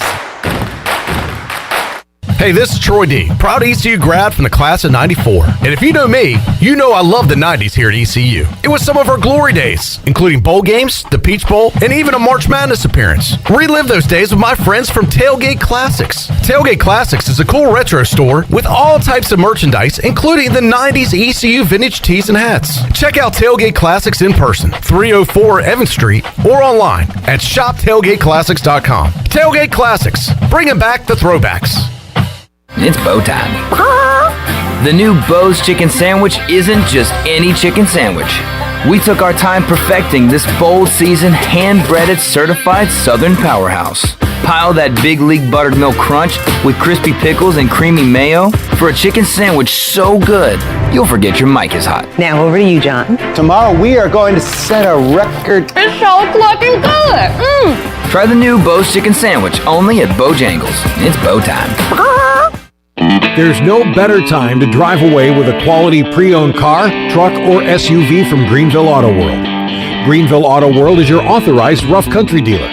We specialize in lift and leveling kits along with custom wheel packages. Whether you're looking for ground clearance or enhancing the appearance of your vehicle, trust our team for your off-road experience.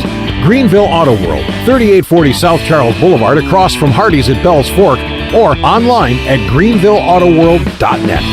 Pirate Radio. And you write that down, because when you're at East Carolina, you go for it every time. Or you don't coach at East Carolina, you don't come to East Carolina, you don't play at East Carolina with a weak heart. Write it! The voice of the Pirate Nation.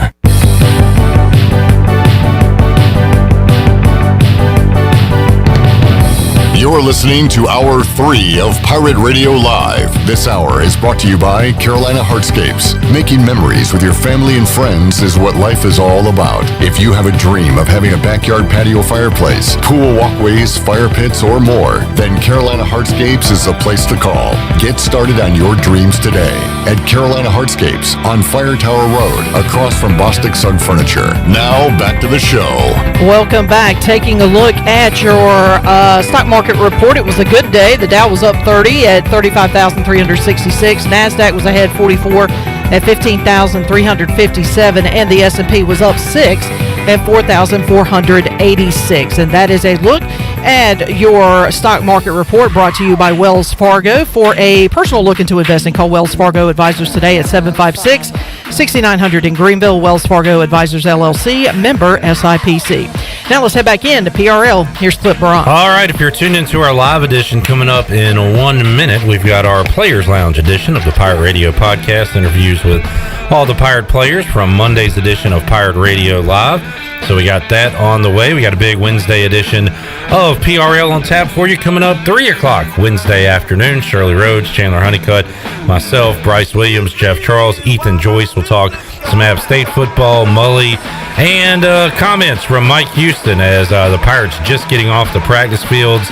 Mike Houston talking to the media now. We'll have those comments for you on our social media sites in minutes, and we'll have it for you audio-wise coming up Wednesday afternoon. Thanks for tuning in today, folks. We'll see you Wednesday at 3 for an all-new edition of Pirate Radio Live. Thanks for listening to Pirate Radio Live, an exclusive presentation of The Voice